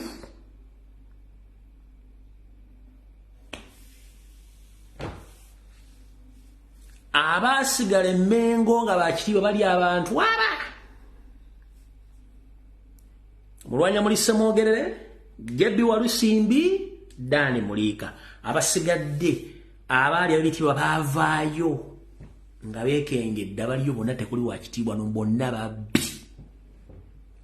Ate nga baakabano mbagaye bayingirayo mu system ya speaker Semajjege wayingire omusajja omunyalo gwe bateekayo Museveni n'amuwa task y'okusimba abanyalwana nga bagenda babasomesa Oluganda babasomesa okulanya okutambula ng'Omuganda obulombolombo n'ennono kati balyoka bavaayo. Kati if you want to know nti ono omusajja si Muganda munyiize ojja kutegeera ebigambo byayogera.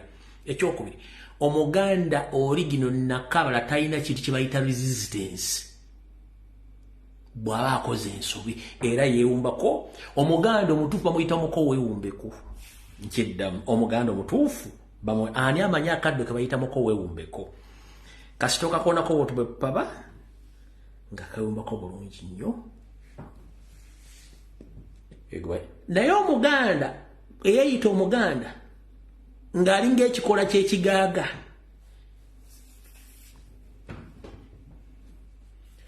Oba ekikola ky'egundi ky'ejjuuni lya bwayisi amazzi ne begatonyawo gayitako buyisi, oyo si Muganda.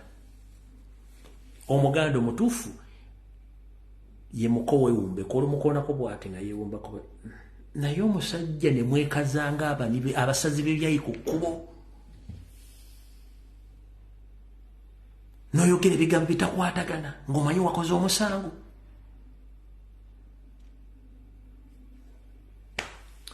Kale Mukama bankombye musule bulungi tusenkane kuno okutaano. Omuganda aba n'ensonyi. Wosanga omusajja yenna nga talina nsonyi nga reasoning capacity ate tekeebulizayo kali akakawo mentality. Tekeebulizaayo buli lwosanga omuntu ng'alina ka resistance ne bw'aba akoze omusango nga tatya. Nga bw'aba muwa omuzindalo okwogera ayogera nonsense. Tobuuza waawa. Era katubamanyi mwenna mwayingira ddi. Teri kitiibwa mbye. Omubbi tebamuwa kitiibwa. Omubbi bamukwatira mu katale miggo. Nkiddamu mukube buli mubbi yenna ku social media kati mbalagi mbale sinabasaba kubakuba kati kanfundi mukwate buli muntu yenna omubbi mukube ku social media oba kyetaga mujja mu ngoyo oba kimukube kati. Nze mbasabye ennaku bbiri olw'Olwokusatu Olwokuna n'Olwokutaano we naddiramu mukube buli kimu kye mwagala mukimukole. Sente zaffe za mwamusolo abaana ffe kibajja mu Uganda teri mirimu sente zandibadde zikola amakolero ofuna mu mimba kolebwa okufiira Saudi Arabia wadde oba Dubai bano bennyini bazibba kati mubakube mpaka kuwulira bubi mpaka kuwulira bulumi kugumba oba busomyo kuyiika mubakube. Singa twafuna ddo obukulembeze obupya bana abasajja sente baazirya ne balya Victoria ffe mutojja kuti sente bazirya mubakube mpaka kuwulira bubi mbakube mpaka kuwulira bulumi kugumba oba